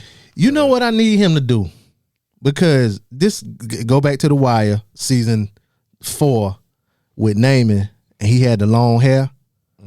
Scully, Leon need to braid that shit up, man. That big ass fro. Put it back in the ponytail. Yeah, everybody know him because he got that big fro, man. Because you remember when he's in the very beginning when he was at the store, he was like, man, I told you that nigga right here, look, and he saw that fro, he said, that is that nigga. Yeah. You know what I'm He saying? need to braid that, but man. you know what? As far as the show purposes go, that's his trademark. Yeah. You know what I'm saying? Anybody, if you was gonna try to explain the show to anybody and they never seen it, and you say Leon, they be like, which one Leon? And first thing you gonna say, the one with the fro. Yeah. That's his trademark for the show. Yeah, I mean that's cool and all, but like in the streets, and you doing what he doing, and you got people after you. You got like I got a bald head. You know what I'm saying? I'm gonna wear a skull cap or something. You know what I'm saying? I used to have the big beard or something. You know what I'm saying? I'm gonna cut my beard down so people won't recognize me like right off. You know what I'm saying? Like I'm gonna do something like that. Like you got. and you know something else I thought about? That motherfucking car that Leon and Fatback be driving done got shot up a whole lot of motherfucking times, man. It done been in some shit now. Because it got shot up in the very beginning of that episode. They did, yeah. And then they shot it up again. And the mother was smoking when he crunked the motherfucker to drive off. Yeah, oh yeah, it's done now. It's done now. So that was the most talked about scene that I saw with them killing that little girl. I know the mama named Khadijah. Yeah. Khadijah, yeah. I don't know the little girl name, but you know. But yeah, that's a good point you made. I really didn't think about that point till just now, but Leon might, well, not even Leon, because you know they tied Leon and Franklin together. Mm-hmm. So not only Leon, but Franklin now really going. So Man Boy was playing the scene, playing it back, playing the sideline, letting Scully and Franklin take each other out. Yep. Now Now you done killed my niece. Mm-hmm. Now you done killed my daughter. Mm-hmm. I'm saying now ain't no telling what type of alliance that could cause. They might not even. They ain't gonna lie. I thought that at first. But yeah, right. I just think by alliance, I kind of mean they kind of might go at them for the same reason. I ain't saying they're gonna go together. Okay, but the same reason. Yeah, I think it's just it's gonna be bad in the streets. But bad in the streets. Does Man Boy and his sister get along? You don't speak to him no more because of this dude. That's still your sister. But you don't speak to him no more because of this dude. That's still my sister, and my niece ain't got nothing to do with that. Yeah, I don't know if they get along or not. They might not don't. No, but you gotta think about it. They wasn't always beefing. They probably just now stopped talking because she had to pick a side. But at the end of the day, the little girl ain't had nothing to do with that. Man Boy could have been wrong though. Because didn't Man Boy go after him first? That's what Scully said. Yeah. But the point I'm making is up until that point, they were cool. Cause remember he introduced Leon and Franklin to them, so at a point they were cool. Yeah, so that means just recently they may have stopped talking for whatever the last reason. 4 or 5 months. Yeah, you know what I'm saying. So we know homeboys that sit there and fall out behind a girl or for whatever reason and fight and then be cool the next week. You know what I'm saying? Not saying it's gonna be that type of situation. The point I'm making is the common denominator they both have is that little girl. Yeah. We about to see. Yeah, we about to it's about see. to get ugly. It's about to be a whole lot. It's gonna be a whole lot of slow of dead. singing and flower bringing. You know what I'm saying? So before we get out of here, y'all, I ask y'all what was y'all favorite scene of this episode. I'll go first while y'all think about it. My favorite scene was the scene with Franklin and his mama. Just mainly because of the good acting. Like them two people, they can act. You know what I'm saying? And the way they was going back and forth, like it was like a real conversation. Even like when Franklin was like, he was like, you know, he was talking about racism and this what the fuck, whatever. Right. And she was like, calm down. And he calmed right down. He's like, I am calm, mama, but so and so and so. You know what I'm saying? They was just acting real good. I like, you know what I'm saying, the dialogue part in that scene. That was my favorite scene because of the acting. I was gonna say the one with Alton and Sissy too. Yeah, because those two people, they can act, you know what I'm saying, too. But I like that the one with Franklin and his mama. They always have good scenes together as far as talking and shit. I'll agree with you on that one. But only because I think all three of us being men, I'm pretty sure at some point in time we had a conversation with our mom like that. For whatever reason it may have been, whether it's to get your shit right in school, come home when I tell you to, or something just as small as like, I just want to make sure you got home safe. You know what I'm saying? I'm pretty sure we all done had a conversation with our mom at some point where we thought we was doing what we thought she wanted, and it wasn't because she saw the bigger picture because she was older than us. She done been there. You know what I'm saying? But we thinking we in our teens growing up, we grown, we men. know what I'm saying, Mom, I did this, I did that. That ain't what she wanted. That's why that was my favorite scene. 'Cause I feel like as a man who was once a boy, as we all were, that scene was relatable. You know what I'm saying?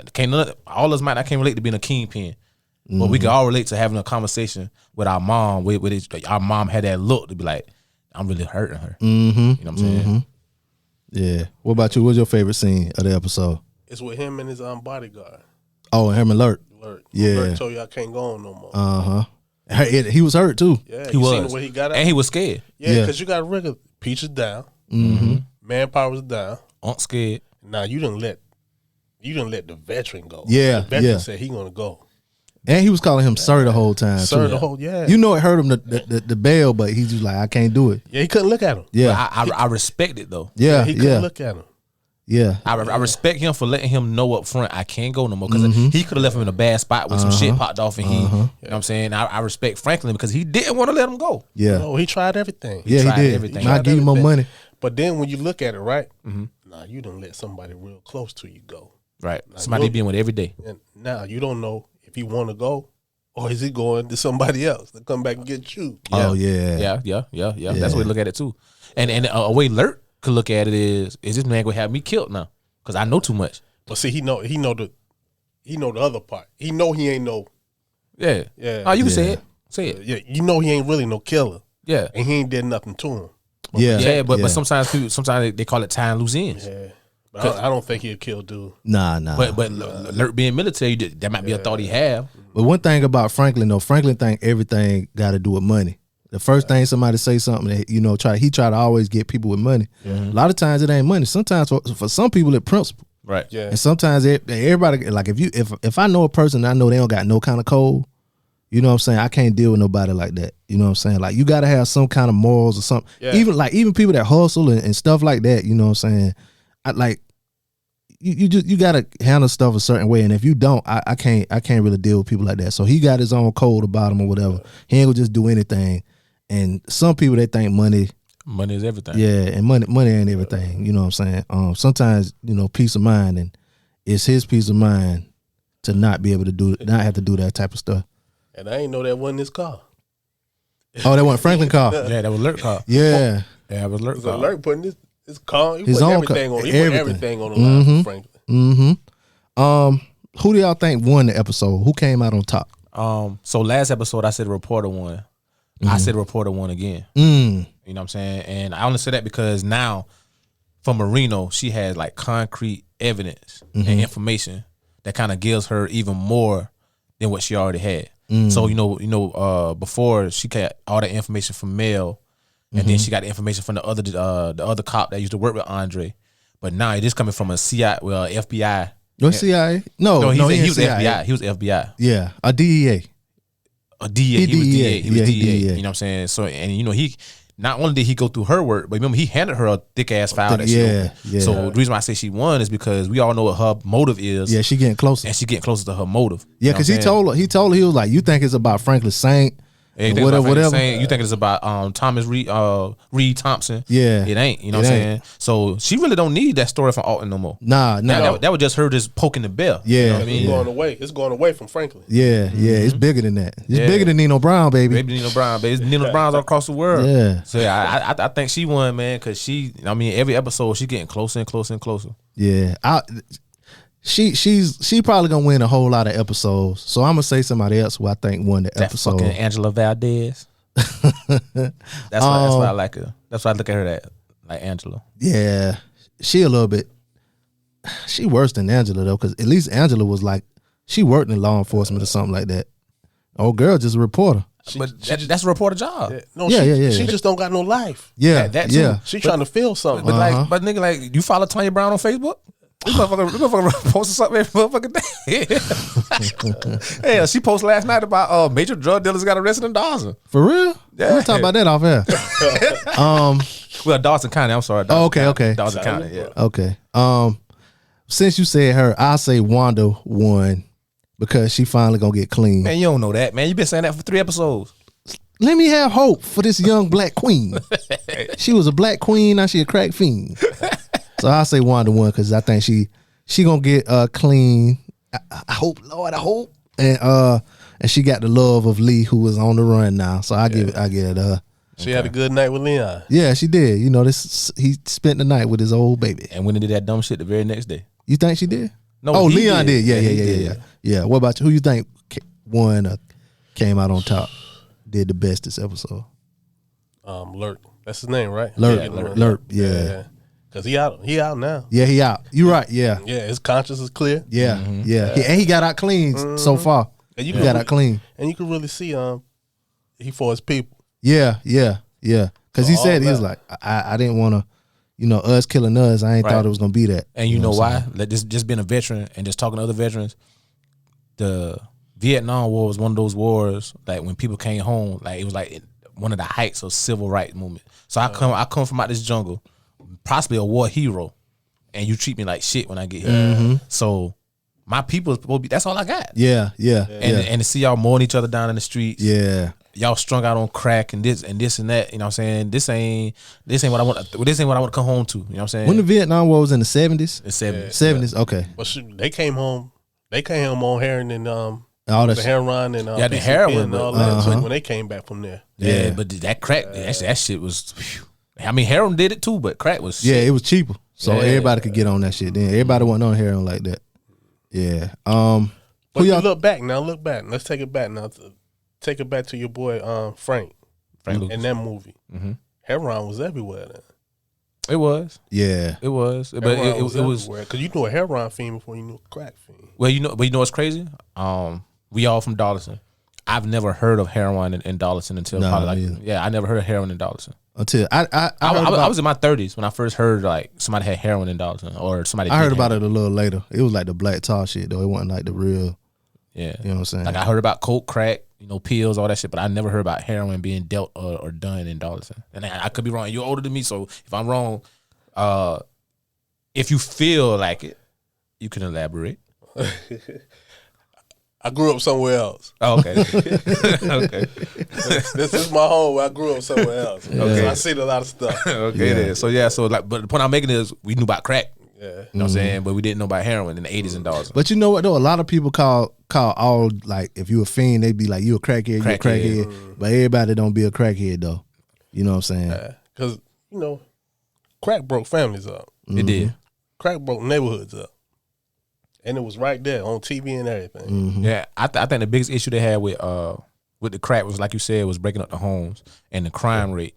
I think the biggest issue they had with the heroin was the overdoses. Mm-hmm. You know what I'm saying? People actually dying from that shit. You know what I mean? Which it wasn't a problem until it started reaching, the suburbs. Mm-hmm. Like that meth shit now. Mm-hmm. Yeah. So who y'all think lost the episode? Of course, Scully. Ooh. I wasn't thinking him, but yeah, he did take an L. Yeah, he lost your daughter. daughter. Lost 3 homeboys. No, yeah, he lost 3 homeboys. Man, I mean, the homeboy's cool. And the daughter. But my daughter? But he didn't lose his main homeboy, though. I don't give a damn. I lost my daughter. No, I'm just thinking about the muscle shit, though. I mean, him losing his daughter. Muscle, see, the thing is, Scully not in the same situation as Franklin. Muscle, Muscle ain't never going to be a problem for Scully. He got the whole bottoms, regardless. Muscle ain't going to never be a problem for him because it's going to always be, in that gang, it's a revolving door. Yeah, true. One drop, one gonna replace. But my daughter? But you know what Scully gonna think? He already tried to take out Leon. Mm-hmm. So he ain't gonna just be back on Leon again. Like I said, Franklin too. That's what I'm saying. They always tie them two together. That's what I was saying earlier. It might. Well, I was gonna say it might be all 3 of them against him, but like you said, he got people, and that gonna make Man Boy switch. What's his name? Leon should have killed Khadijah too. Yeah, he should have. He left a witness.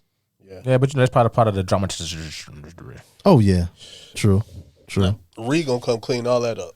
I don't know if he can't. That he gonna have to clean somebody up. I don't know if he clean that one. He can't clean that up. He gonna have to bring it. He gonna have to clean up Scully or Man Boy. But you remember Franklin had already asked him for help with that. But now that mess with the money though. Who ain't messing with his? No, because that's why Franklin gonna expand and go to other places. So yeah, they ain't messing with his. You know what I'm saying? The money getting made. And because they really not selling like they. Yeah, because it's really messing with the money. Because if you remember what Jerome said, he said Tell him we ain't gonna buy as much. No, yeah, Jerome want to go down. Franklin want to go up. But what I'm saying is the money, Reed money getting made off of that and the guns. Reed, that money gonna be made. So that's what I'm saying. Reed don't want to get too involved in the street level of it because you don't know who's gonna say something. Well, and his money, and see, Franklin kept buying the same amount of work from Reed. He never slowed down, but he's still buying the same amount of work, and that's why he was like, "Yo, let's find other places to sell, other cities to sell, so that we don't have to, slow down or whatever." And Reed not the only supplier. You know what I'm saying? 'Cause Reed don't supply like people outside of Franklin, who Franklin supplied Man-Boy Scully. You know what I'm saying? But you got the Mexicans. You remember the guy, the police chief told him, y'all ain't the only ones using, y'all ain't the only ones using our city to get shit through. True. I mean, like, Reed gonna be straight. Like, I just think what gonna happen is it's gonna be a whole lot of shit storm coming one way. Oh yeah, I can't wait for it. I can't, because he really got to maneuver some shit now. Yeah. So Mello, who you think lost the episode? I can kind of agree with you said. Saying Scully, I mean, because he lost his daughter. Yeah. But this dude is crazy, man. He crazy. Is it really going to affect him? Yeah. Yeah. You remember the scene where he was trying to like braid his daughter hair, put it in the ponytail? Oh yeah. Like he got a relationship with her. Yeah, them. He ain't like what my man name on Trainer Day was? Alonzo. He ain't like Lonzo where he just pop a mama real fast and like he actually lived, his daughter lived with him. He had a relationship with her. You know what I'm saying? And the mama lived there too. And but if he drops something in his ear, oh yeah, it's on. Mm-hmm. It's on. I think Leon lost because his whole world about to come crashing down. He gonna be on the run. He can't go to the. I think he can go to the projects, but that girl, you know what I'm saying, the police probably gonna be on him. I don't know. I know it shows scenes of him like running or whatever, Fatback. You know what I'm saying? Wait, they know him. Mm-hmm. Everybody know Fatback. He the biggest, dude in the hood or whatever. So I think Leon lost. But they ain't in the hood. I was thinking they was in front of the grandmama house. They was, but yeah, what happened at in front. But I mean, but the mom survived. The mom saw it. So she gonna tell everybody, and everybody know that Leon in the project. Yeah, because she probably. You don't think so? She can't tell the police. No, she can't. But why not? I'm an innocent bystander. My daughter got killed. The police gonna, you know what I'm saying? Gang violence. Gang violence. They can put it on gang violence. Yeah, but I'm saying she an innocent bystander. That be the thing that really made the police, you know what I'm saying, go after the gangsters, because a lot of bystanders was getting killed. Not only did she get killed, Poppy got killed too. Yeah, Poppy got killed too. And Leon, the only one who alive. And I think she don't know Leon. I think what she gonna tell them niggas is, I saw a nigga with an afro. Maybe. Cause she never met Leon. Leon didn't go to the funeral. She met. Everybody know Leon, dog. No, what I'm saying, but she never met him to say, oh, that's Leon. No. But either way, the dude with the afro, you right. But everybody know that's Leon. Cause you gotta remember they from what, Inglewood. Yeah. You know what I'm saying? They from Inglewood, Man Boy from Compton. So you gotta think about it. She ain't never saw Leon. Yeah. But they're from South Central. Yeah, Leon, they're from South Central. Yeah. The girl and Scully, they're from Inglewood. Oh, they're from Inglewood. Okay, I got you. So the point I'm making is, like, she never saw Leon to be like, to know that's Leon. But the point I'm making earlier about the afro, why he don't braid it down, that's his calling card. Yeah, he need to braid it. You know what I'm saying? She gonna say it was a nigga with an afro. Man, he ain't. And first thing Scully gonna say, Fine Franklin Saint. Yeah. Now it's gonna be Fine Leon. Fine Leon. Because he don't never leave the projects. He just started doing that, yeah. And that's the only way he left, to go find where Scully was at. Yeah. And Scully been in his hood too. He was? Remember when he shot him? He was in the hood. He had to be Frank. I mean, Leon couldn't have been too far out the hood when he went and got that food. You know what I'm saying? And they shot at him the first time. Oh, you talking about in the beginning when he went too far out the hood. Yeah, you right. You know what I'm saying? Right. And we know Man Boy done went to Scully hood too. Mm-hmm. Yeah, who went? Now, who do y'all most identify with?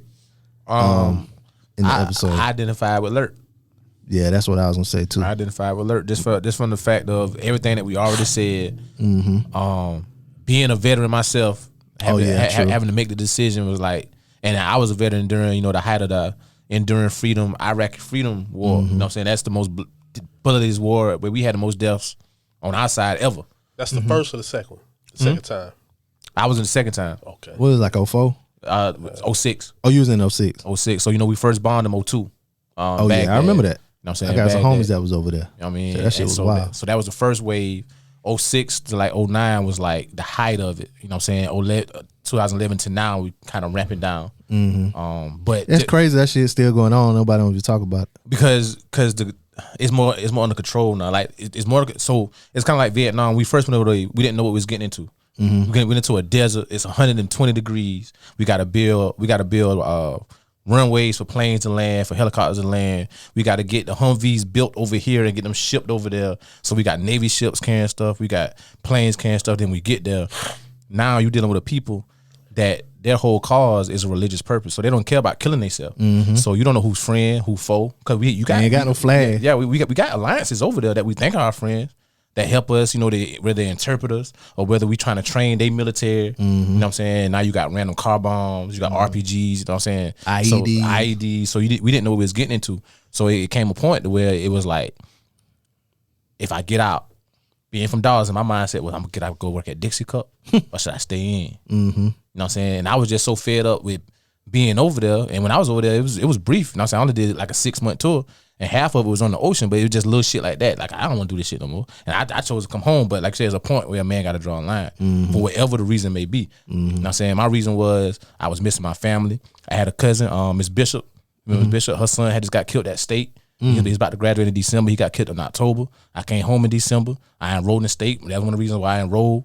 You know what I'm saying? It was just little things like that. So that's why I identified with him. Because it comes a time where you got to make your own stand, and that's where a lot of black men and men in general fall short, because we be too quick and eager to follow the crowd or want to please the crowd to drop our own nuts and say, nah, I ain't fucking with that. And then you go do some dumb shit and get caught on some dumb shit. And then when you, after the result of dumb shit happen, you sit back and you tell yourself, I knew I shouldn't have did that. Or I knew I shouldn't have left. So that's what I the artist, well, not the artist, but the character I relate to the most. What about you? Who you relate to the most in the episode? Franklin. Franklin. Yeah. Why Franklin? It's a lot of reasons, but one reason is when you get that vision, right? And you trying to complete that vision, but you're trying to take some people with you, and you got to want them to see your vision. It's a hard thing, man. Yeah, you're right. Trust me. It's a hard thing. Trust me. You thinking, and sometimes you get so tunnel vision. I'm gonna say it. Yeah, and that's what you can tell he got that too. So that's all you see, right? And you think every decision that you make is right because you thinking it's for the vision. That's why it's good to have somebody like Louis around. That's why it's good to have. You still got that respect for your mother, right? So you can listen. Even Jerome, because sometimes Jerome will tell Franklin, "Man, you doing some dumb stuff." Shit, Jerome told him don't even get into the coke game. Yeah, you know what I'm saying? Even Alton though. Yeah, Alton. yeah, and still to have Alton. Yeah. Especially he was a Panther and all of that kind of stuff. You need that. Nobody's there for the process, but everybody try to be there for the congratulations. So like you said, Franklin trying to bring everybody about. Yeah, killer. Dope baby. Sorry, little T. Wrong pot. Go ahead, continue. My bad. But like you were saying, it's hard to lead a team when everybody's vision ain't the same. And you gotta entrust this one person to make all the right decisions. And just like Leon told him in the beginning when they was at the hospital, like, you the reason this shit even going on to start with. You know what I'm saying? So Leon already questioning Franklin's vision. His mom questioning is his vision still in the right place? Cause you in here too long. You know what I'm saying? You know what I mean? And I know what I meant to tell you too. What? Like, since we recapping, get y'all opinion. Oh, and remember you said you was gonna say something at the end too. You got something to say too. But what I was gonna say was, I think that bitch working at the club, she got some underhand shit. Oh, I forgot about that. Oh, how did I miss that? Because you ain't me. You right. I forgot that. Oh shit. Well, hold up. I got everything. When they had the meeting in the room inside the club and Franklin pulled the blinds down, he didn't even know she was working there. Louis said she came by and asked for a job, and I figured she was cool. Hey, you sleeping with her? But yo, there ain't no way that I look at, because that's a good point. How Louis going to hire her without not hollering at Franklin first? Yeah. And I quote, "You sleeping with her? I figure I could trust her." Was I wrong? Was I wrong? Yeah. You know what I'm saying? That's what I meant. I was going. Yeah. So you remember when he first looked at her? She's like, "Oh yeah." She came ask for a job, and she was like, "Should I have not hired her or whatever?" And Franklin said something like, "Oh, nah, I just didn't know." And then that's when Louis said, "Well, you sleeping with her? I think I could trust her." was I wrong? If you notice, he never replied to that. They cut the scene. So I don't know if Franklin said something or if that was on purpose. But why? I just think she up to some underhanded shit, man. Oh yeah. And why she ain't tell him she wanted a job at the club? Why she didn't tell him she was working at the club? I don't even know what she do because the first time you seen her, I thought she did something with clothes or something. Yeah, the first time. Yeah, because she had on them clothes in the house. Yeah, and at the club, and then, that was his first too, wasn't it? Yep. Yeah, yep. That's his first. And Louis said, "Oh, she knows the streets, or she knows the area, and she could hold things down while I'm gone." Yeah, she got experience. But she was talking about the club. But my thing is, so who did you have hired before her? Yeah, I don't know. You know what I'm saying? Yeah. Who did you have hired before her? Nobody. But now you got to hire this girl that came out of nowhere, which I understand the reason why, because Franklin, he done fail. He's fucking balls, nose wide open for her. I understand. You think so? Oh yeah. Yeah, because remember, he was like that with Mel, and then Mel. He is a square when it comes to that kind of shit. Yeah, the only time he would play her with it was when he was over there when Javi tried to shit him. Yeah. That's the only time he kept it player. He'd go out there for money, but he'd get back to the money.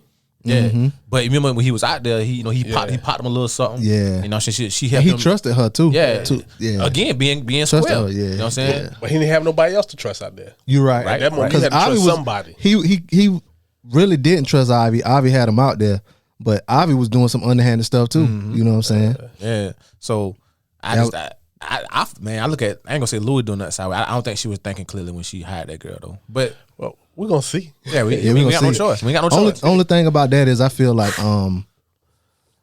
they keep a lot of work at the club.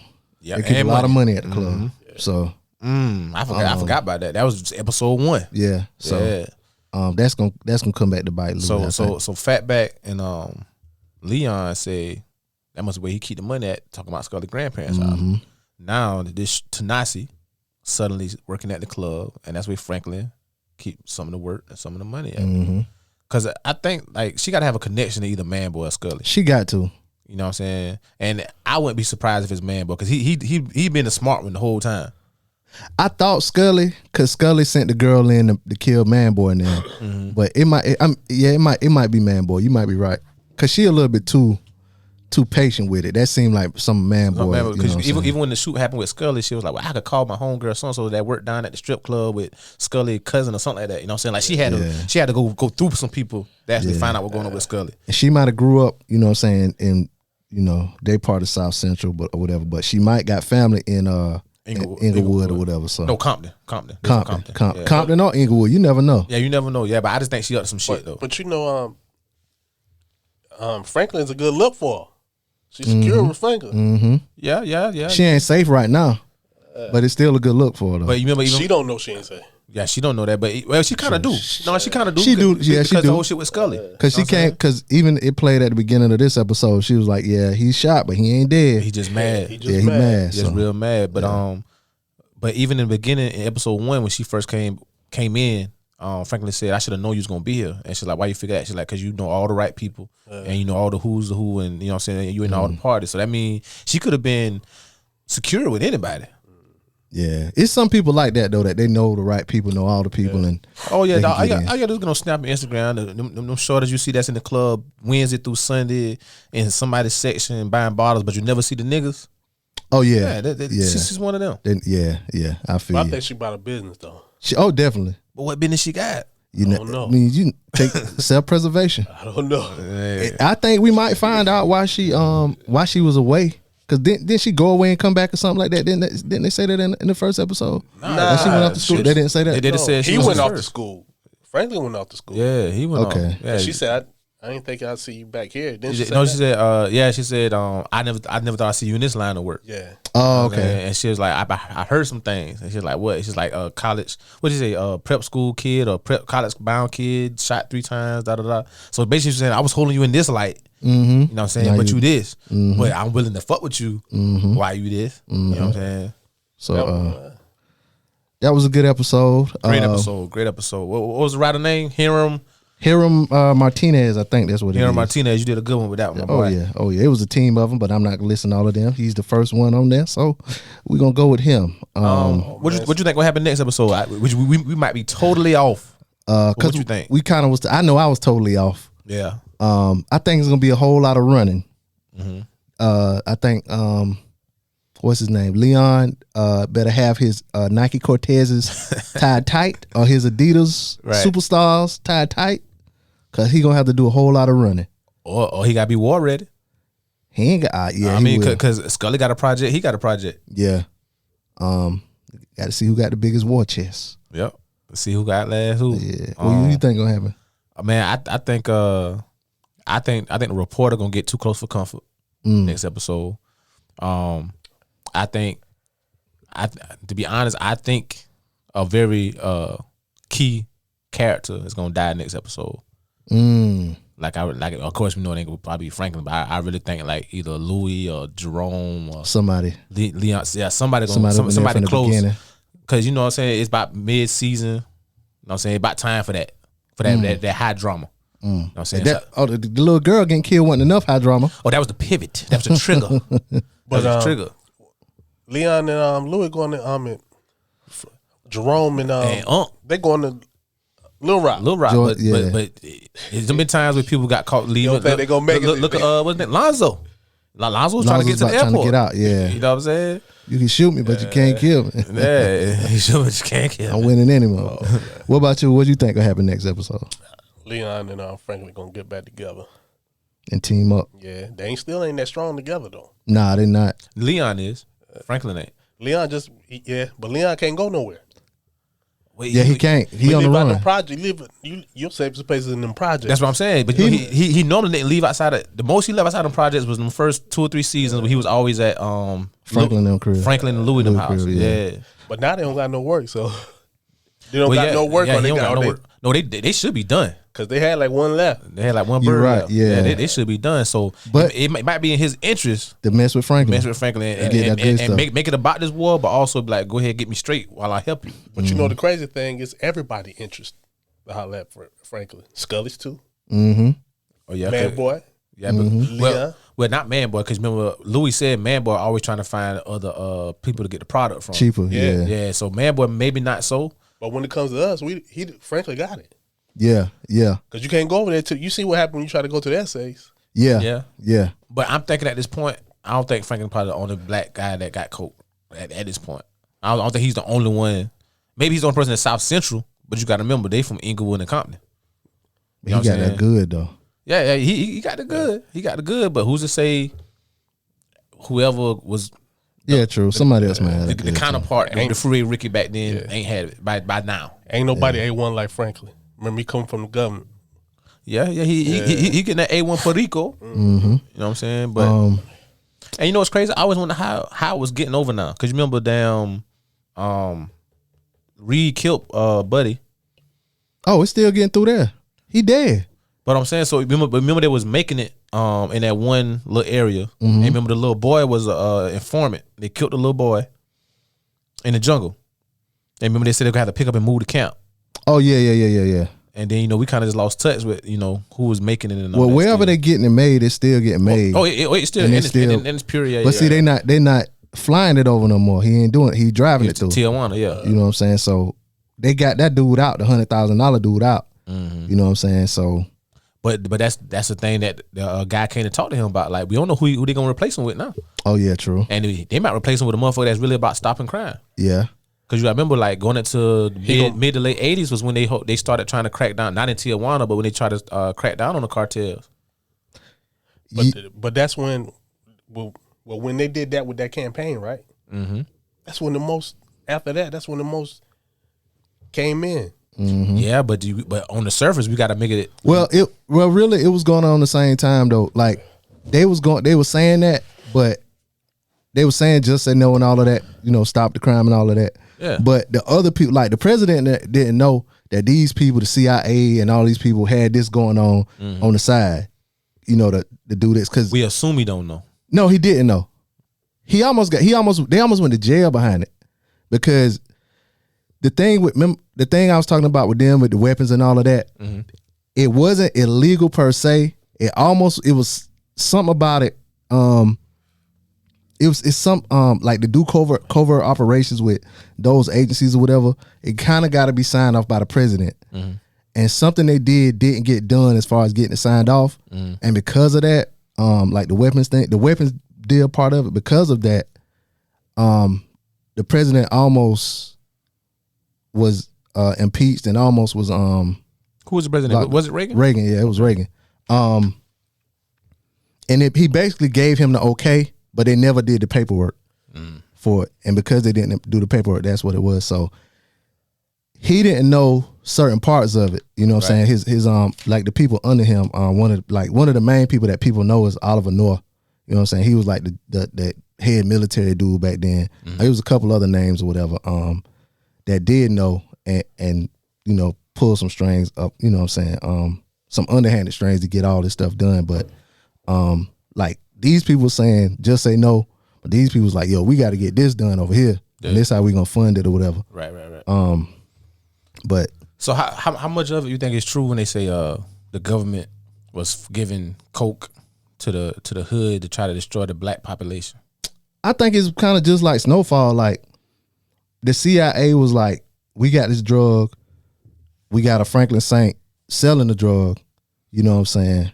That's the coke though. That's before they even knew crack was gonna be a thing. Yeah, but they were selling the coke. Somebody was like, some people believe that the government was like making the crack and selling it or whatever.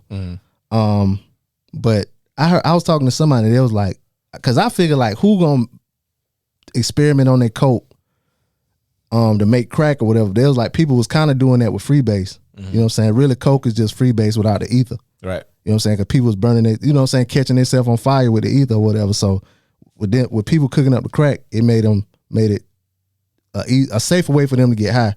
You know what I'm saying? Safer way for them to do freebase kind of. You know what I'm saying? So it might have been somebody in the street that figured out how to do it. No. What I'm saying is, you know how the woke population try to say that was the government way of trying to depopularize the black community, or weaken the black community, weaken the Black Panther Party, all that. And then it's the side of the truth of the government was we need to fund this war, but we don't give a fuck about what happened as long as it gets sold. So which side do you think is more true? The government side funding for the Contra war, or we trying to break up this Black Panther Party and fuck up the black neighborhoods so we could kick them out of the gentrified neighborhoods and this and that and the third?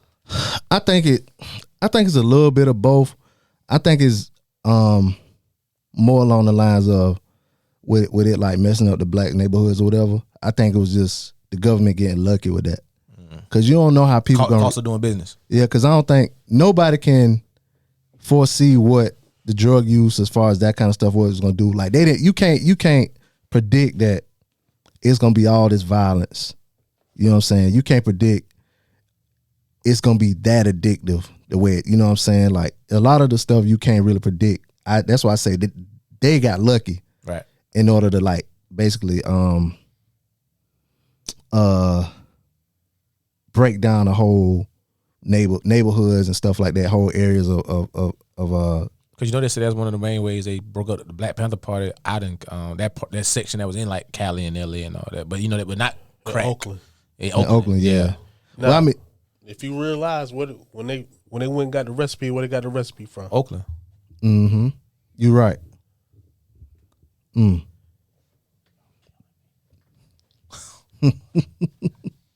I don't know. Even like with people that like hustle or whatever, and they like get big time, I always consider them lucky. Like they know the right people, they grew up in the right time. Right. Like, you know what I'm saying?